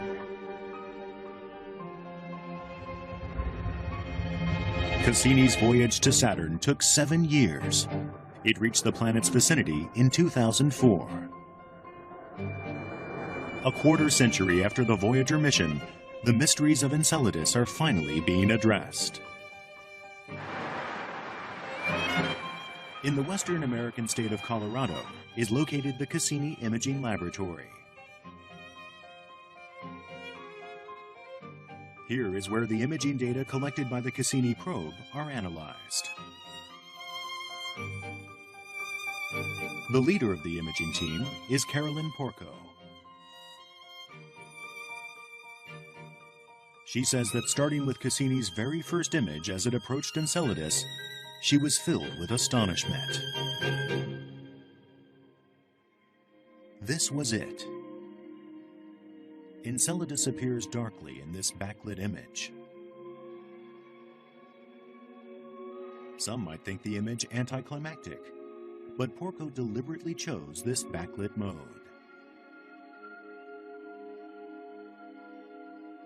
Some suggestions were that there might actually be geysers. There might be little volcanic kind of geysers coming off the surface of Enceladus, spewing tiny ice particles into orbit around Saturn and forming the E-ring. We, in fact, had planned our sequences of images to include observations where we're looking in the direction of the sun, so that if there was a plume of very tiny particles, we would be able to see it. Here's an example of it was able to pass through the jets and to analyze their constituent matter minutely. One thing detected in the jets was ammonia.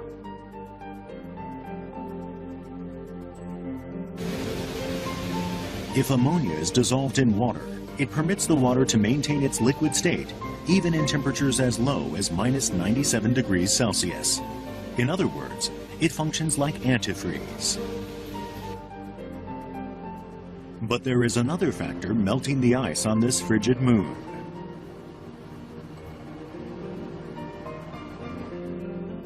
The movements of another of Saturn's moons, Dione.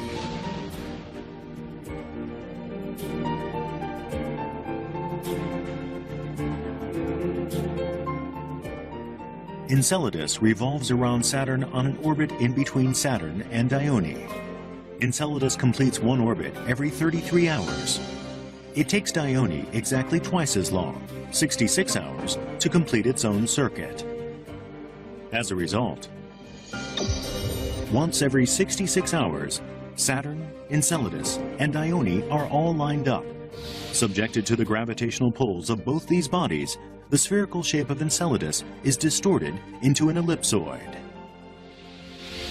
Then, as the alignment breaks up, Enceladus reverts to a sphere.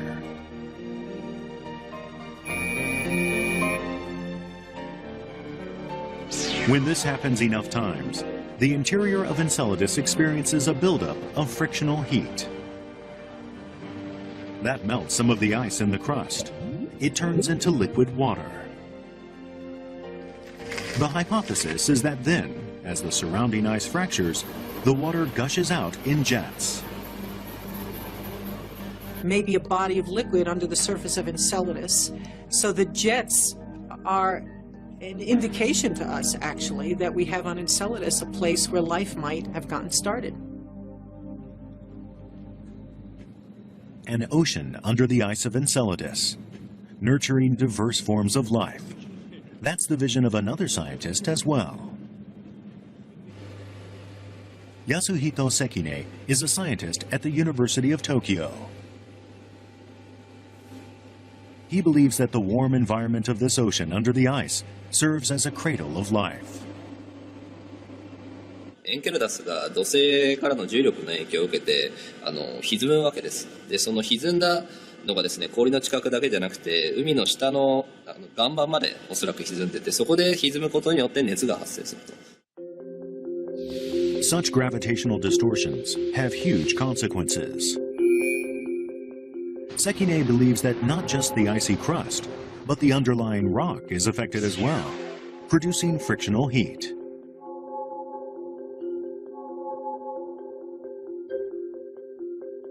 Actually, the kind of seafloor envisaged by Sekine for Enceladus has a close counterpart right here on Earth. Here, the seabed is 1,500 meters below the surface. Volcanic activity expels water heated to 300 degrees Celsius. These are called hydrothermal vents. Here, in a world of darkness beyond the reach of the sun's rays, hydrothermal energy nourishes a variety of life forms. Sekine hypothesizes that Enceladus too has an environment like this, one that gives rise to a distinct ecosystem.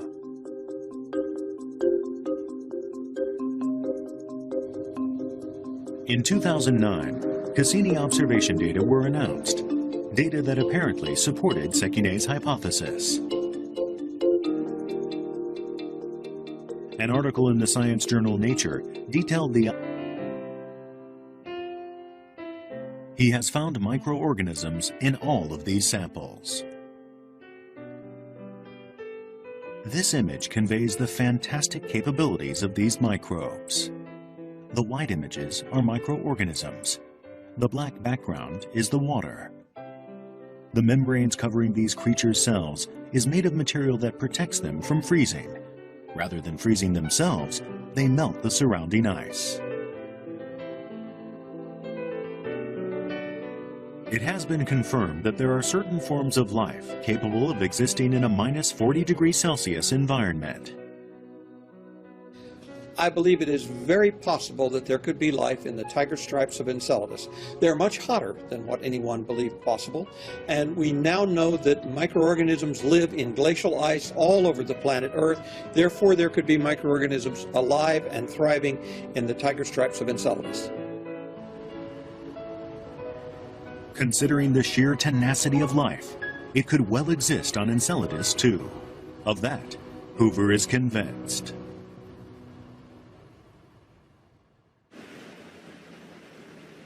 Carolyn Porco, leader of the Cassini Imaging Central Laboratory. Porco believes that truly potent conditions for life are present under the ice of the tiger stripes. She thinks there's a large body of water there, in its liquid state. Water. It's the reason there's life on Earth.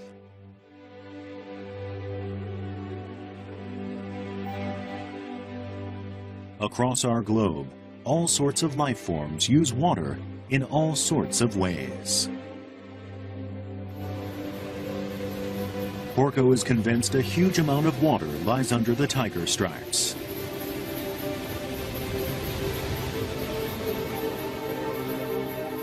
This was about 153. So Her conviction originated during analysis of the Cassini images, when she noticed something distinctive about the jets. And that's why it's clear. It's clear here. You could see the extent of it, how big it is. What we're seeing in these images of the jets, those are tiny ice particles, and we see so much of the solids compared to the vapor that is detected by the other instruments that the most plausible way to get that is from saying that the material starts out as a liquid and the liquid droplets eventually freeze and become the particles that we see. Measurements show the diameter of the particles to be less than 1/100th of a millimeter.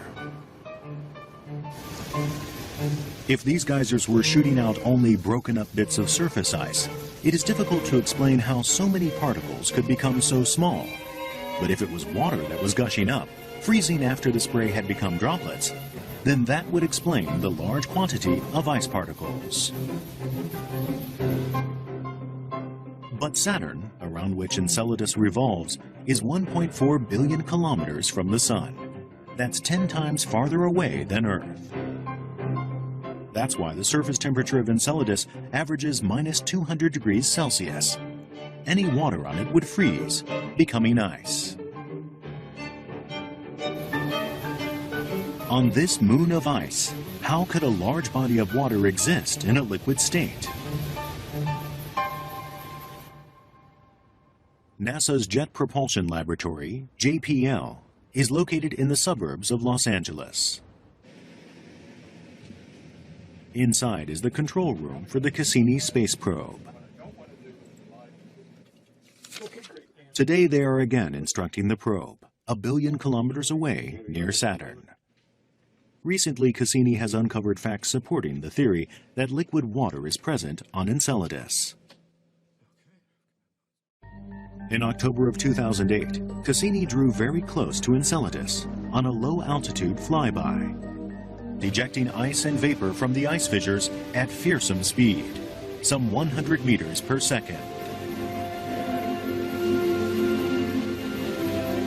Rising as high as 100 kilometers, they would present a thrilling spectacle.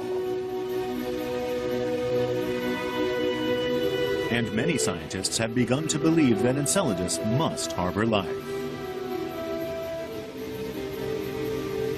Why do they think so?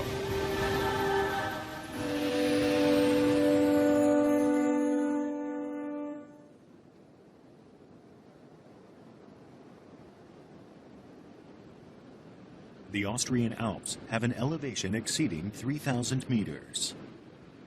Near their summits lie glaciers. One scientist thinks that this area bears a striking resemblance to the tiger stripes of Enceladus.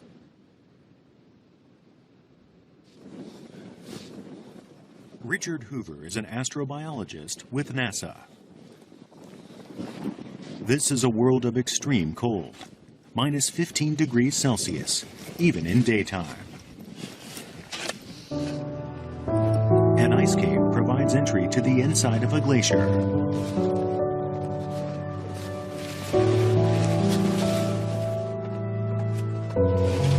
Sunlight cannot reach into the ice cave. This is a world of darkness, like Enceladus, which exists so far from its sun.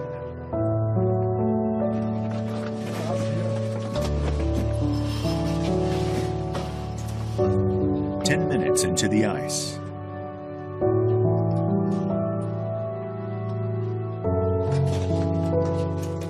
A huge space opens up.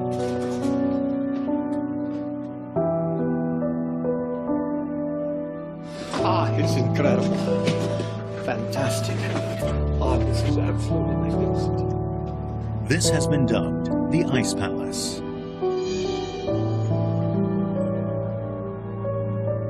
Huge columns of ice. Hoover posits that the tiger stripe area on Enceladus must look like this.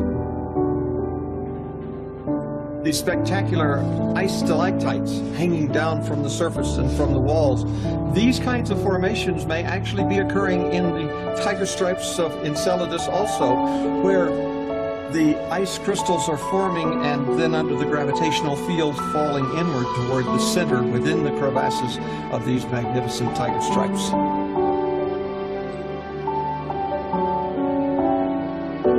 One sees no plants here, no animals, merely a world of extreme cold, a world of ice.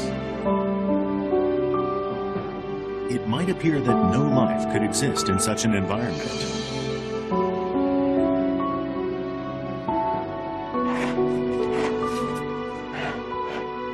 But Hoover thinks differently.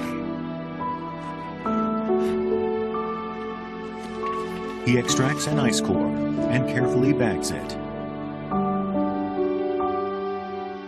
The ice he brought back from the ice palace is melted in its hermetically sealed bag and then analyzed.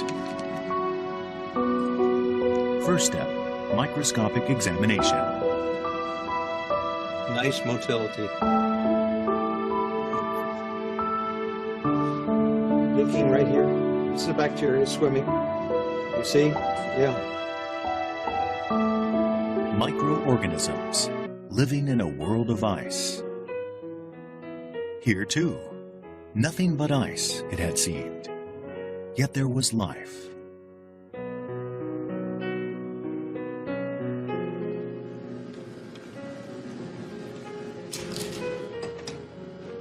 In his lab, Hoover preserved samples of ice collected from around the world. From the sun. For centuries, we humans have gazed at our neighbor and imagined an alien world. And as human technology advanced and telescopes brought it closer, we began to see signs of life. As the 20th century began, mainstream credentialed astronomers were looking at Mars, thinking that they saw evidence for a society, a civilization on the red planet. We Earthlings braced for contact. If there was life on Mars, what form would it take? We set off into space to find out. But as we approached the red planet, we discovered a new mystery. All the elements needed for life were there. So what happened? Where did everybody go? Mars is almost Shakespearean, a beguiling world. It's tricking us every way. So Mars, dead or alive? Some think Mars was home to an ancient civilization. There was at one time intelligent life on Mars, and they built something.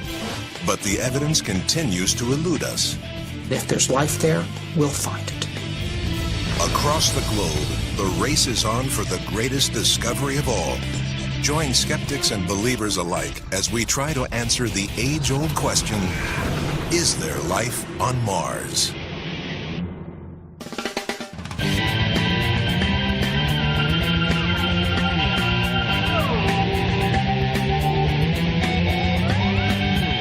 If you're planning a trip to the planet Mars, here are a few travel tips to help make your journey as comfortable and rewarding as possible.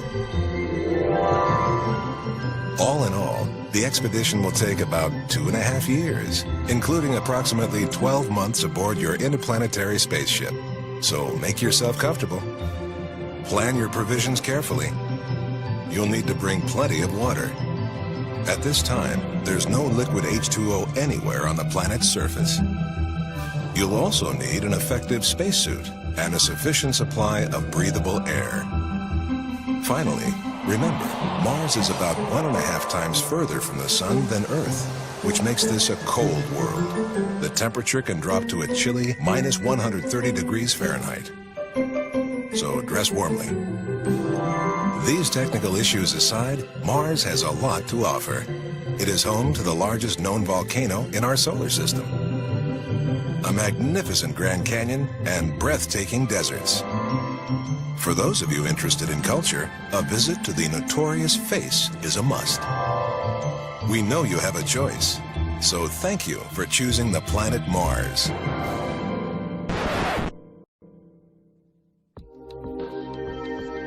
All in all, without ever setting foot on Mars, we know a lot about this distant world.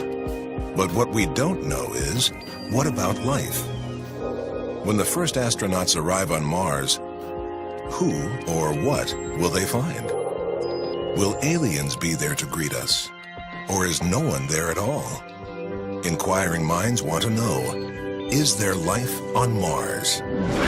It's a big question, and a fundamental one, because really, it's synonymous with the question of, are we alone in the universe? If we go to Mars and find evidence that there was life on Mars or is life on Mars, then we'd be able to say that in our own solar system, life appeared twice. And I think that would be convincing evidence that the universe is full of life. Discovering life on Mars could also reveal a lot about our own existence. We have one kind of life adapted to one planet, even with all of its diversity. So looking at the way other planets may have given rise to a phenomenon that we would recognize as life can enable us to understand our own kind of life in a deep and fundamental way. The stakes are high in the game of life, and Mars may hold the key. If we're going to find proof of life on Mars, we're going to have to go to Mars to get it. But getting to Mars isn't exactly easy. The Apollo astronauts took about 2 days to get to the moon. A journey to Mars one way is roughly 7 months. Mars takes about twice as long to orbit the Sun as Earth. So a space mission has to plan departure when the two planets are close.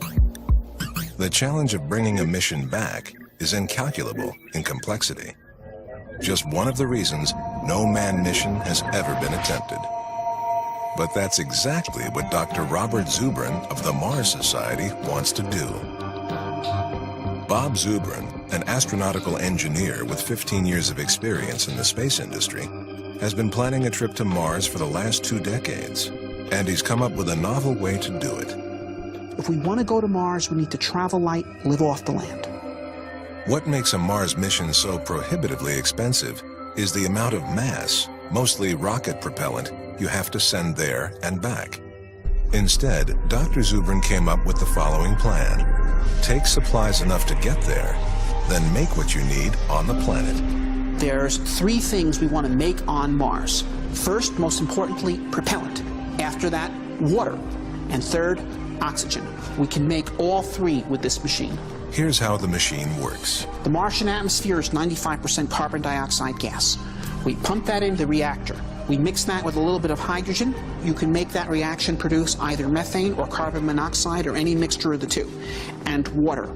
The methane and carbon monoxide mixtures can be used as rocket propellants for the return trip to Earth. The water, we could keep the water and drink it, or we could electrolyze it into hydrogen and oxygen. The oxygen that comes off, we could use as breathing oxygen, we could use as rocket propellant oxygen. That's how the machine works. It makes your fuel, it makes your oxygen, it makes your water. And leaves enough room on your spaceship for food. All in all, it looks simple enough, and it's not just theory. Working with simulated Martian air, Zubrin has spent years testing and refining the technology. This is a subscale methane, carbon monoxide, oxygen rocket engine. It all works. It works great.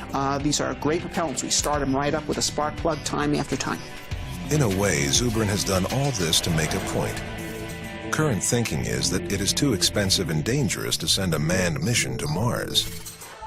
Instead, the international space community has deployed a range of unmanned robotic explorers on and around the planet. But Zubrin points out using robots to do field research leaves a lot to be desired. Okay, we can send robots to Mars. And I support sending robots to Mars. I think we ought to send a lot more robots to Mars. Okay, robots can make all kinds of discoveries. They can give us all kinds of data. They can image the surface of the planet and possibly identify interesting targets for exploration. But they won't tell us the answers that we need to know. They won't tell us if there's life on Mars. So does Zubrin expect to find life on the red planet? I think that a naturalistic view of the universe would suggest that the Earth is not special, and that if life can evolve here, it could evolve elsewhere where environmental conditions are similar. And if there's life there, we'll find it. But perhaps there's an easier way to find out. The answer could already be here on Earth. Every year, hundreds, maybe thousands of aliens come to our planet. Most arrive quietly and go unnoticed. Others enter the atmosphere in a blaze of glory. These aliens are meteorites. For centuries, these rocks from the sky were treated as curiosities, often ending up in local museums or private collections. But the information meteorites contain is so valuable that today, the scientific community sends out search parties to gather them. Although meteorites fall randomly all over the Earth, one of the most popular hunting grounds is Antarctica. Every year, scores of scientists take their lives in their hands and head to the frozen continent. The teams conduct a systematic grid search of the icy landscape, looking for telltale dark shapes against the blue-white of the ice. It was on an expedition such as this that a meteorite was found that would shake the scientific community to the core. The team sent it to a special facility at the Johnson Space Center in Houston, because this is where NASA keeps the aliens. 84001, or the Allen Hills meteorite. The strange green rock was kept under strict quarantine.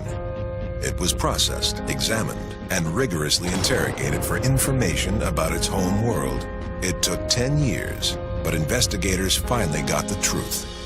This rock was from Mars, and it had a secret to tell. Today, Rock 84001 speaks to us across all those billions of years and millions of miles. It speaks of the possibility of life. So what was it the rock told us? We'll come back to that a little later. But perhaps the best evidence of life on Mars is not hidden deep in an alien rock. There are some who believe a vital clue is staring us right in the face. Richard Hoagland has dedicated his life to examining imagery transmitted to Earth from various Mars orbiters.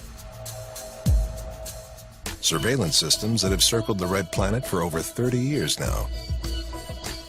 In the first pictures that the 1976 Viking orbiters sent back from the planet's surface, Hoagland saw something that blew his mind. I looked at this and it was like, oh my God. This thing had symmetry, it had proportion, it looked like a statue. Hoagland is referring to this remarkable image, a face-like structure the size of multiple city blocks. And Hoagland thought he saw more. Other structures surrounding the icon, eroded by time. To him, it looked like the ruins of a monumental city. It looked eerily like an aerial photograph taken flying over Giza, looking down at the pyramids on the Giza Plateau. It looked like a ceremonial complex built by somebody with a huge sphinx-like creature staring up into space from the sands of Mars at the telescope orbiting 1,000 miles overhead. Somebody was down there, and they cared enough to leave the very best. Needless to say, Hoagland's theory raises more than a few eyebrows. But did life on Mars ever exist? Was there once an ancient civilization of alien life forms? And if so, where did they go? Believe it or not, the idea that Mars was occupied by a race of intelligent extraterrestrials was not the creation of science fiction, but science fact. In the early days of humankind, Mars burned faintly red in the night sky, leading some to equate it with a mighty god, naturally, the god of war. But then astrologers, using a new contraption called the telescope, determined that those lights in the sky might be planets, much like ours. This meant there might be other civilizations, other life forms out there. And Mars was about to become the star attraction. Thanks to Italian astronomer Giovanni Schiaparelli. In 1877, Schiaparelli trained his telescope on the Martian surface and observed the existence of canali. By this, he meant natural channels. But due to an unfortunate translation, these channels became canals, which implied a man-made phenomenon. To fully understand the impact of this, consider that only a few years earlier, human engineers had completed the awe-inspiring Suez Canal. It defied nature and geography by linking the Mediterranean and Red Seas. It was considered the latest wonder of the modern world. Whether or not Schiaparelli believed the canals to be made or natural, the word itself sparked the public imagination. If there were canals on Mars big enough to see from Earth, really intelligent beings must have built them. The rumor was dramatically compounded by an American astronomer named Percival Lowell. Lowell was a highly respected man of good society who had a profound love of astronomy. He developed a fascination with the canals of Mars and sat up through the nights observing the red planet. And what Lowell thought he saw in the wee hours was a dying world crisscrossed by constructed waterways. Perhaps, he wrote, creatures short on water have built an irrigation system that circled the planet. By the turn of the 20th century, the idea that Mars was occupied had hit the mainstream media. New York Times headline, 1911, Martians build 2 immense canals in 2 years. Martian civilization was usually perceived as being ahead of us in evolution. And each earthbound nation projected onto Martian society the diverse vision and fears of its own future. In this 1924 movie from Russia, Mars is portrayed as going through a proletariat revolution and ending up successfully communist. But many thought that Mars was dying, and some said it was only a matter of time before Martians tried to contact us. And so, some thought, they did. Through another new technology. This is Seth Shostak. Go ahead, caller. Radio. Astronomer Seth Shostak takes up the story. It goes right back to those early radio pioneers, and none so directly as to Nikola Tesla. One of the most brilliant electrical engineers of all time, Nikola Tesla, was the first to claim someone from beyond this planet was trying to get our attention. In 1899, Tesla was experimenting with an electric invention that essentially acted as a large antenna when he noted something strange. Repetitive signals which were substantially different from the signals he had noted from storms and earth noise. And it's only natural to imagine that he would ascribe this to some sort of intelligent beings, because as far as Tesla knew, only transmitters could make radio sounds. So he naturally assumed that if he heard something, somebody was broadcasting it. In fact, Tesla was probably mistaken, as Shostak often gets to explain on his weekly SETI radio show. Well, we don't know for sure what Tesla heard, but most likely it was something that we call whistlers. These are just distant thunderstorms, lightning discharges that produce natural radio waves that get distorted by the atmosphere as they propagate around the Earth and make a sound that kind of sounds like a whistle. Modern science may have an explanation, but in a way, Tesla was ahead of his time. The idea that you could send signals from one planet to another made sense and inspired subsequent radio enthusiasts to listen for signals from outer space. A guy by the name of David Todd realized that in 1924 there was a real opportunity to listen for the Martians. And the reason was that in 1924 you once again had one of those circumstances where Mars and the Earth got close to one another. So he organized an effort to get people to stop transmitting for 5 minutes every couple of hours so that people with the right equipment could actually listen, and this included the military, to listen for signals that might be coming from Mars or some other planet. But whatever the message might have been, it seems we humans didn't get it. At which point, the Martians turned nasty. Ladies and gentlemen, we interrupt our program of dance music to bring you a special bulletin from the Intercontinental Radio News. In 1938, Mars attacked. Turns out it was apocryphal, an imaginative radio play based on the H.G. Wells book, War of the Worlds. But many believed it and thought Earth was under imminent threat from aliens. Now, mind you, it wasn't so unreasonable. I mean, there were places that really were being invaded at the end of the 1930s, after all. So the mindset of the public was kind of attuned to the idea of hostile forces coming in and taking over. And sure enough, they came. Martians, great and small, came out of the skies and landed in our movie theaters. Sometimes they looked like giant insects. Mostly they seemed suspiciously human-like. and they came in a bewildering variety of shapes and sizes. They had laser guns, evaporators, death rays, and deadly kisses. They wanted gold, weapons, earth women, and human blood. One thing's for sure, they were very rarely friendly. Next thing you know, real flying saucers were being reported from San Fran to Timbuktu, and the phenomenon of alien abductions was born. The world, it seemed, had gone crazy for extraterrestrials. For all its downside, the popular imagination paved the way for mankind to make that giant leap. In 8 years, the U.S. built a transport system and became a spacefaring people. Perhaps we were determined to bring democracy to the communists on Mars. In fact, we only got as far as the moon.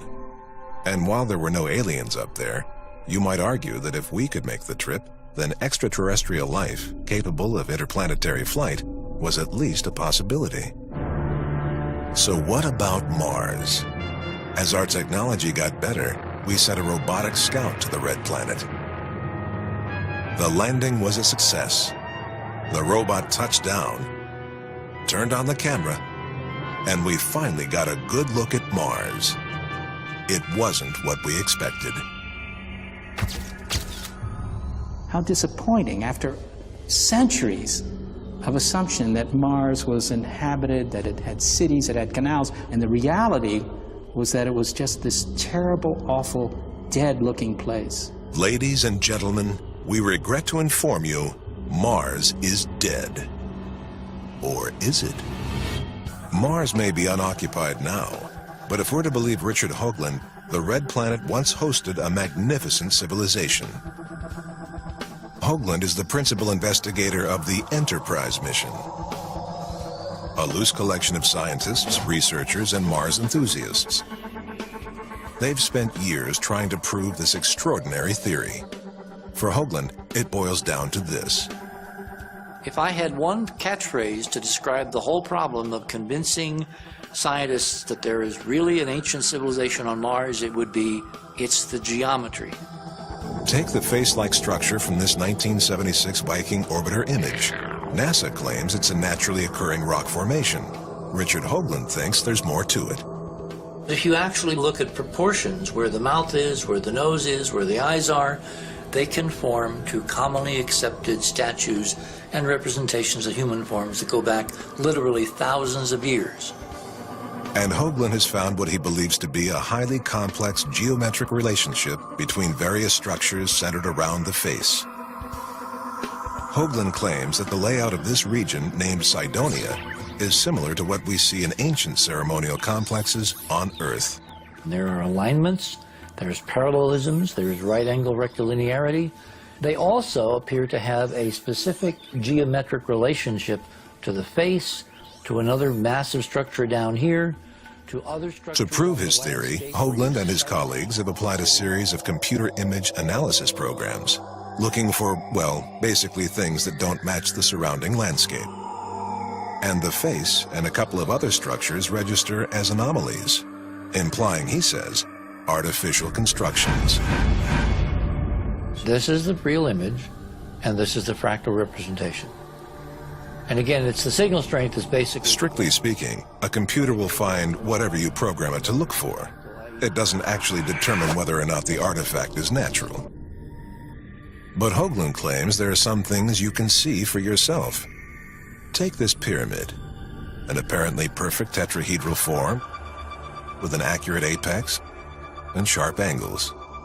This unquestionably had to be made by someone, because nature does not produce this kind of structure.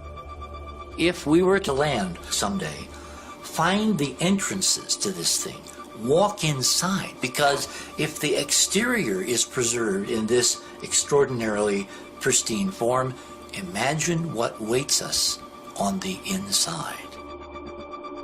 But if there was a civilization, what happened?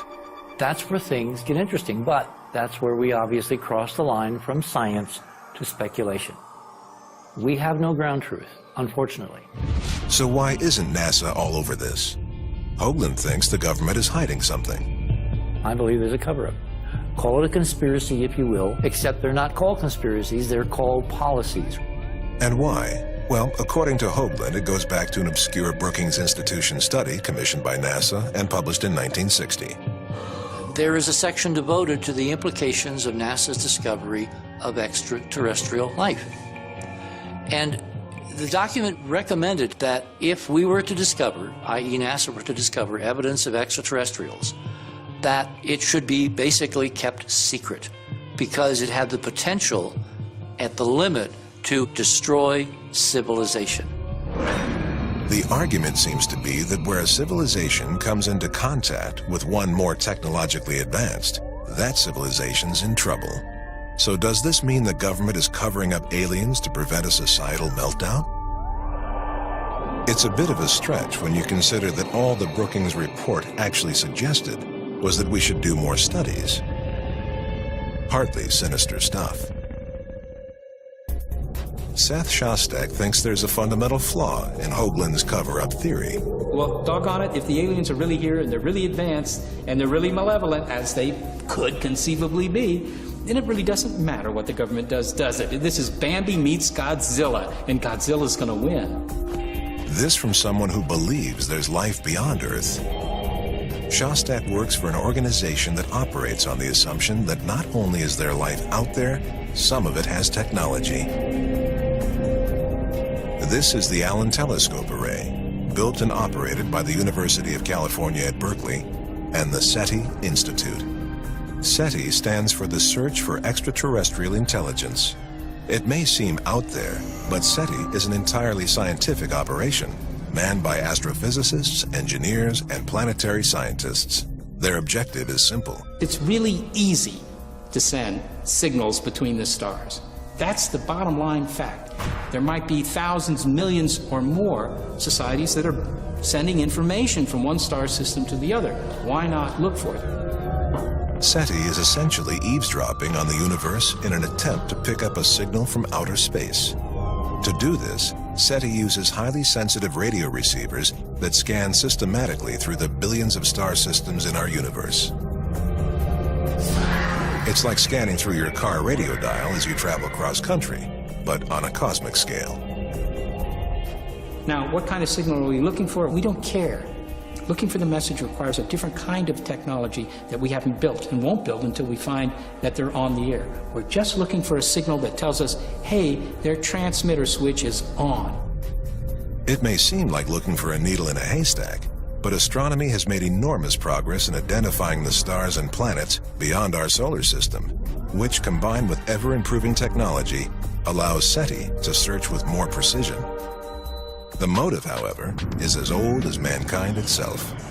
We're trying to look for something that would show that, you know, we're part of a bigger picture. We're not just a little bit of chemistry run amok on this small little world tucked away in the corner of a nondescript galaxy in an enormous universe. So the million-dollar question, of course, has SETI made contact?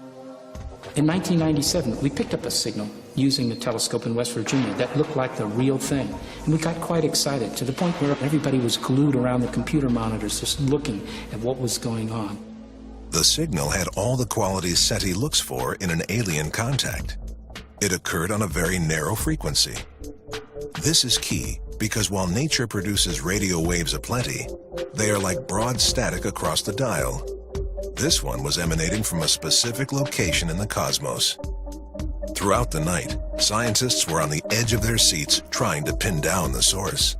I realized that the world from that day forward will really not be the same. I was very nervous, actually, because I didn't know what the consequences were going to be. It took 3 days, but the engineers and scientists finally identified the signal, and it wasn't alien. As it turned out, the signal was due to a European research satellite, the SOHO satellite, the signal of which had just gotten into the structure of our antenna. And that was a bit disappointing.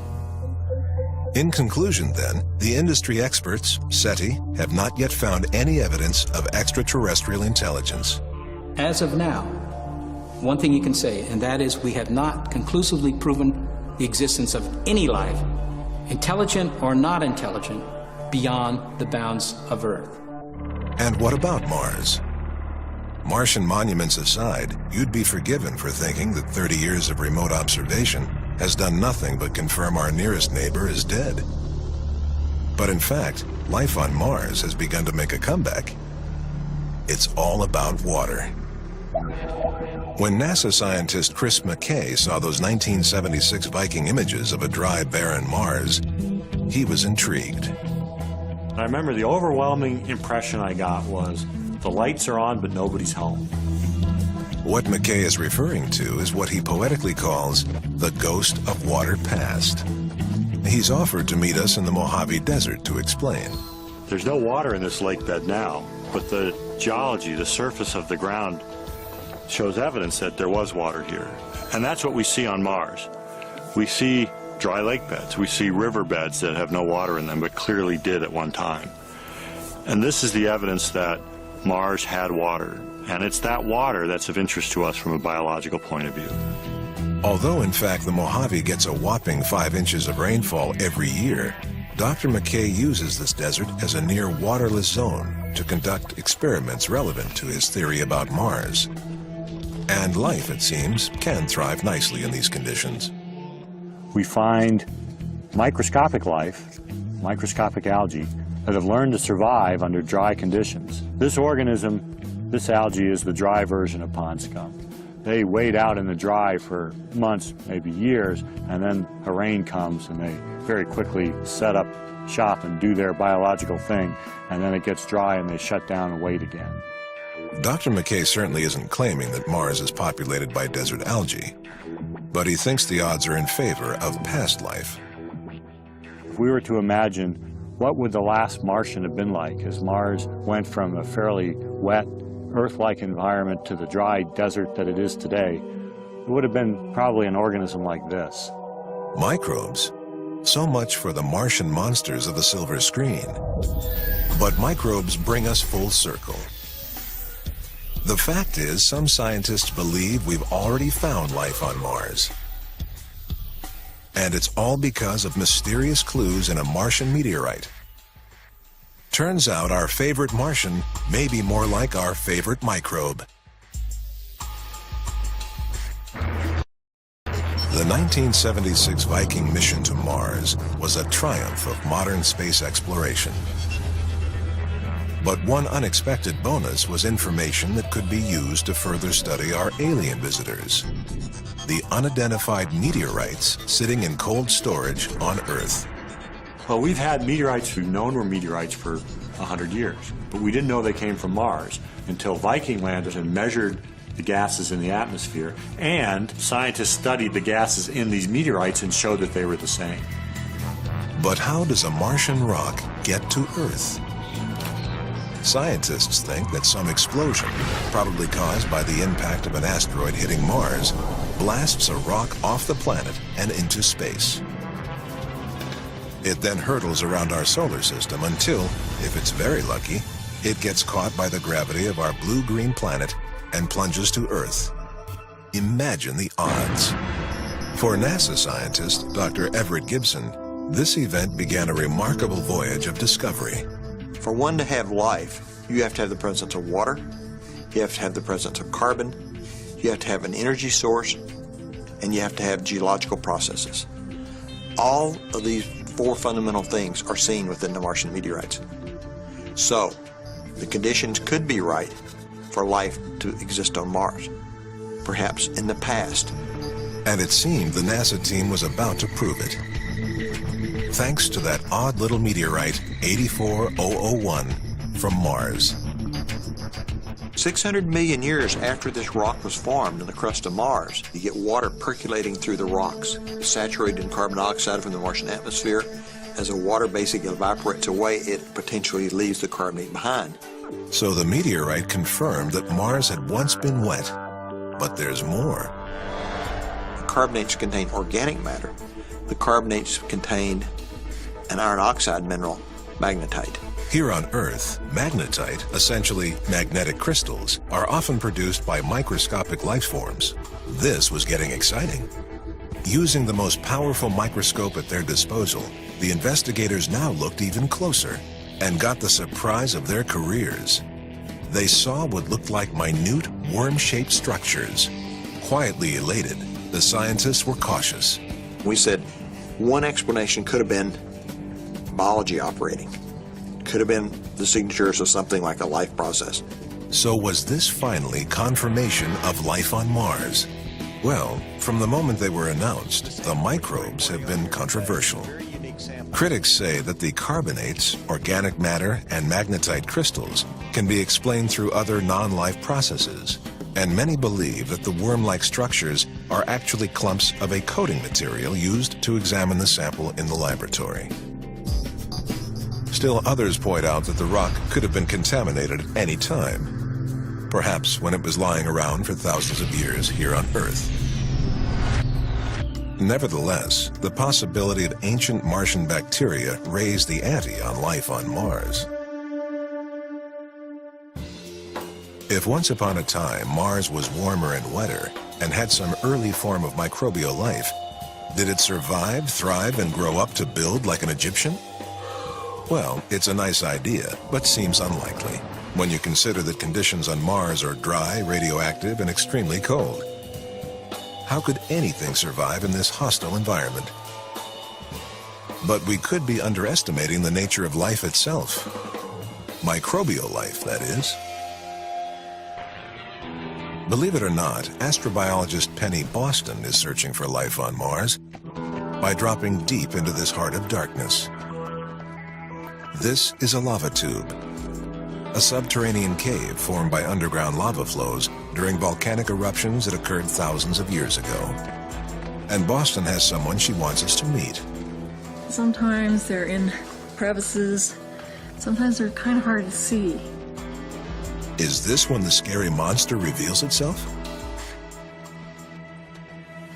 Ah, there's one. Actually, no.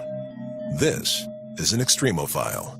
We're looking for what we astrobiologists call extremophiles in this environment, and that means that they're organisms that are living in very difficult conditions. In this particular case, these organisms are living in a very cold cave right around freezing. They are making their living without benefit of sunlight, and there's almost nothing to eat in this cave. In recent years, scientists have discovered tenacious microorganisms living in all forms of extreme environments. So if on Earth, why not on Mars? We think that Mars is covered with lava tubes. We believe that by looking at organisms that live in these extreme circumstances on Earth, we can learn a lot about what to look for on Mars, and that similar Martian organisms may be able to persist on Mars in places very similar to this lava tube. To find out, Dr. Boston has created her own little Mars environment biospheres, essentially exposing a range of microscopic Earth life forms to various elements to be expected on Mars. They have been subjected to Mars-like levels of high ultraviolet radiation and Mars-like temperature cycles. We have given them atmospheric compositions from very low levels of carbon dioxide with nothing else to perhaps 1/10 the density of Earth's atmosphere, and tested them under those conditions. And so far, she's isolated 36 different strains of organism that thrive quite happily. So in theory at least, life could survive the harsh conditions of Mars, except for one problem. There's one thing for sure that we know, and that is that all forms of life on our planet require liquid water. We don't know if that's going to be true on other planets, but we think that where there's going to be life, there's going to have to be water. This simple fact has helped scientists in the 21st century refine the search for life on Mars into a comprehensive strategy. Dr. Jim Garvin is chief scientist at Goddard Space Center and a veteran of NASA's Mars exploration program. NASA uses a term, follow the water. Following the history and record and abundance and inventory of water is a wonderful way to search for something as tough, perhaps elusive, as life. We already know that Mars was wet in its ancient past and has reservoirs of ice in the polar caps. But using remote sensing technology, NASA has found what could be evidence of a modern water cycle. We've discovered tens of thousands of hillside gullies that clearly released a fluid, likely liquid water, in the extremely recent geological past. They've also discovered that Mars has a vast underground reservoir of ice, spanning about 30% of the planet. The reservoir of water under the surface may include liquid zones. They may be liquid under the ice caps, they may be liquid hundreds of meters deep, they may be liquid tens of meters deep. All that points to a modern liquid water cycle on Mars. Where there's water, there could be life. And when it comes to the question of life, Dr. Garvin is a believer. Absence of life in all senses of the word throughout time on Mars. Is that a possibility? I actually believe not. All the right building blocks, initial conditions, the same that we think persisted in early Earth, must have been at Mars. So, the tale of two planets. Where do they diverge? It is this that drives the international space community to take aim at Mars. Over the past 30 years, dozens of unmanned missions have been launched. But the Red Planet has become something of a Bermuda Triangle, with roughly 2/3 of all missions ending in failure. Given the danger and high ticket price, plans for a manned mission have been delayed for decades. For Dr. Bob Zubrin, it's a dream that he refuses to let go. NASA had plans to send people to Mars by 1981. Those plans were credible. We should have been on Mars a quarter century ago. Bob Zubrin is president of the Mars Society, a coalition of scientists from all walks of the international space community. The Society has been lobbying Congress, NASA, and the government for years, determined to keep Mars exploration on the radar screen. And Zubrin has been practicing. The Mars Society has set up Mars analog habitation modules in the deserts of Utah and the remote landscape of Devon Island in Canada. What we're doing at these stations are really what someone would call operations research. We're trying to find out what field tactics and techniques would be most usefully applied on Mars, what technologies would be most useful to the crew. And Zubrin has more in mind than a quick trip across space. He plans to colonize the planet.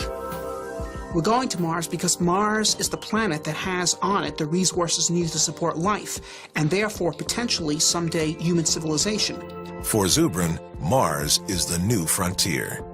Whether or not there has been life on Mars, whether or not there is life on Mars, there will be life on Mars.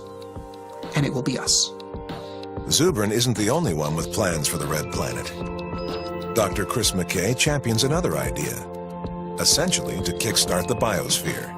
If we go to Mars and find that there is no life, then I say we might as well move in. And in the case of Mars, that begins with warming up the planet. Well, we know how to warm up planets. We're doing it on Earth. By introducing preferably non-harmful greenhouse gases into the Martian atmosphere, we could start a chain reaction. The effect of these gases would be to melt the ice, bring back the atmosphere, and restore Mars to the conditions it was billions of years ago. Right. But if we're going to live there, we're going to need oxygen. Well, Chris McKay has that covered. These organisms are known as cyanobacteria. It's a type of algae, a single-cell type of algae, that has a very long history on Earth. These were the organisms that first made the oxygen. And these organisms could do the same thing on Mars. Send them to Mars and ask them to change the world. Cyanobacteria, the planet changers. These are the little green men. They're not men, but they are little and they are green. But wait, what about the pyramids? The supposed signatures of an ancient Martian civilization. What if the guys that built the face are coming back? Mars. Could that enigmatic face in the hills of Cydonia really be a calling card from a lost civilization? Ironically enough, we might pick up a clue at the World Science Fiction Convention in Southern California. No, we're not looking for Martian monument builders. We're here to meet astronomer Phil Plait, a scientist on a mission to provide participants with a healthy dose of science fact. Today, he's taking on the face on Mars. Just so we're clear on this, it's a rock that looks like a face. And it's not even that good of a face. It looks like he's got, I don't know, Isaac Asimov. Phil Plait is the creator of Bad Astronomy, a website and book dedicated to debunking what he calls pseudoscience. For him, the solution to this Martian riddle is elementary. There's a trait called pareidolia. And it is the tendency to see faces in random patterns. And we see this all the time. You can find lots of features on Earth. I once saw Lenin in my shower curtain. It was just a water stain in my shower curtain. But man, did it look like Lenin. Why do humans do this? One possible explanation for seeing faces in random patterns is that it's a survival technique going back to infancy. Unresponsive babies are more likely to be ignored or abandoned. So to make sure he gets mom's attention, a baby will seek out the image of a human face and gurgle adorably. Whatever the reason, Phil Plait thinks we can't always trust the evidence of our own eyes. Our brains don't like random patterns. They want to find some sort of real pattern in the noise, in the randomness, even if it's not there. And so you can just take a collection of dots and you might see a head, or you might see Jesus in it. But that's just your brain trying to find a pattern desperately in something that is patternless. If you take a closer look at the Martian terrain, the planet explodes with faces. Face-like patterns, Plait insists, not monuments to ancient civilizations. Richard Hoagland, the leading advocate for the theory of monuments on Mars, has countered this argument for years. He insists his theory is based on more than just a pretty face. If I had to stake my entire almost 30 years now looking at this, that there was at one time intelligent life on Mars and they built something, I would say the geometry of Cydonia is now trillions to one against it being chance, and in any man's or woman's science, when you have that level of odds in your favor, you can say with relatively good backing that it's real. Fair enough. Let's ask the scientist. NASA scientist Jim Garvin has this to say about geometry. It is possible to construct geometric patterns between anything. There's an infinite number, in fact, of different affine geometric patterns between this feature and that feature and this feature and that feature.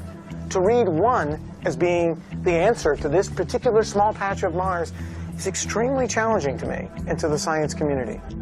But what about those interesting pyramids and tetrahedral-shaped landforms? Just the wind, says Garvin. If the wind is blowing one way for a while, and the next season it blows this way, and the next season it blows this way, and the next season it blows this way, what happens? Over time, if that's the consistent pattern of the wind, sandblasting, in this case a hill about 10 blocks in scale, you can produce landforms that remind one of pyramids. Similarly formed natural structures called yardangs are found in the dunes of Egypt's western desert. In short, Dr. Garvin sees the Cydonia region as a natural landscape shaped by the forces of erosion. So what about the face? When I look at this picture on Mars, I see positive relief landform, a hill of the scale of multiple city blocks, very similar to tens of thousands of others on Mars. But Dr. Garvin insists you can't prove anything with a two-dimensional snapshot. In order to analyze the structure, he's created a 3D model of the landform by combining topographical data with a high-resolution 2D image. Now he is able to observe the face as if he were flying around it in a helicopter. And from this height, the Sphinx dissolves into landscape. No eyes, no mouth. Remarkable only because this is a hill on another planet. There's a lot of different interesting ways to look at this feature. The simplest way is the natural way. And that's always worked well in science. Just one more thing. Why doesn't NASA send one of its robots to take a look? Well, considering the enormous cost and the physical challenges of dropping a priceless asset such as a Mars rover, the target must surely be chosen with careful consideration on the basis of scientific priorities. Why would we consider this a first priority? And that's the question I leave you with. We're looking for our origins in the history of life in the universe. And there is no evidence that that has a bearing on that question today. In the end, it's up to you to believe in the magic of ancient monuments or the world of modern science. So Mars. For centuries, the red planet has kept us guessing. First, it was home to an advanced civilization. and the Martian invaders of our silver screen. Then it was a cold, dry, barren planet. And now it offers the possibility of life, with mysterious clues in a Martian meteorite and the suggestion of water once thought long gone. But is there life on Mars? I think odds are we won't find life. There's no evidence, so I'm not going to bet my house either way. But the desire to know drives us ever closer to an answer that may also hold the key to our very place in the universe. We live in space as small, minuscule amounts of the matter that is the bigger space. The more we understand the history of life in this solar system, in this universe, the more we understand our own life and our own destiny. It's been 30 years since a human last set foot on another world. If space exploration is to become a reality, not of the past, but our future, perhaps it's time to set our sights on Mars. There's some moments in history where you have the capability of doing something important, and I think that this generation has the capability of finding out whether we're alone or not. Either way, it's something we need to know.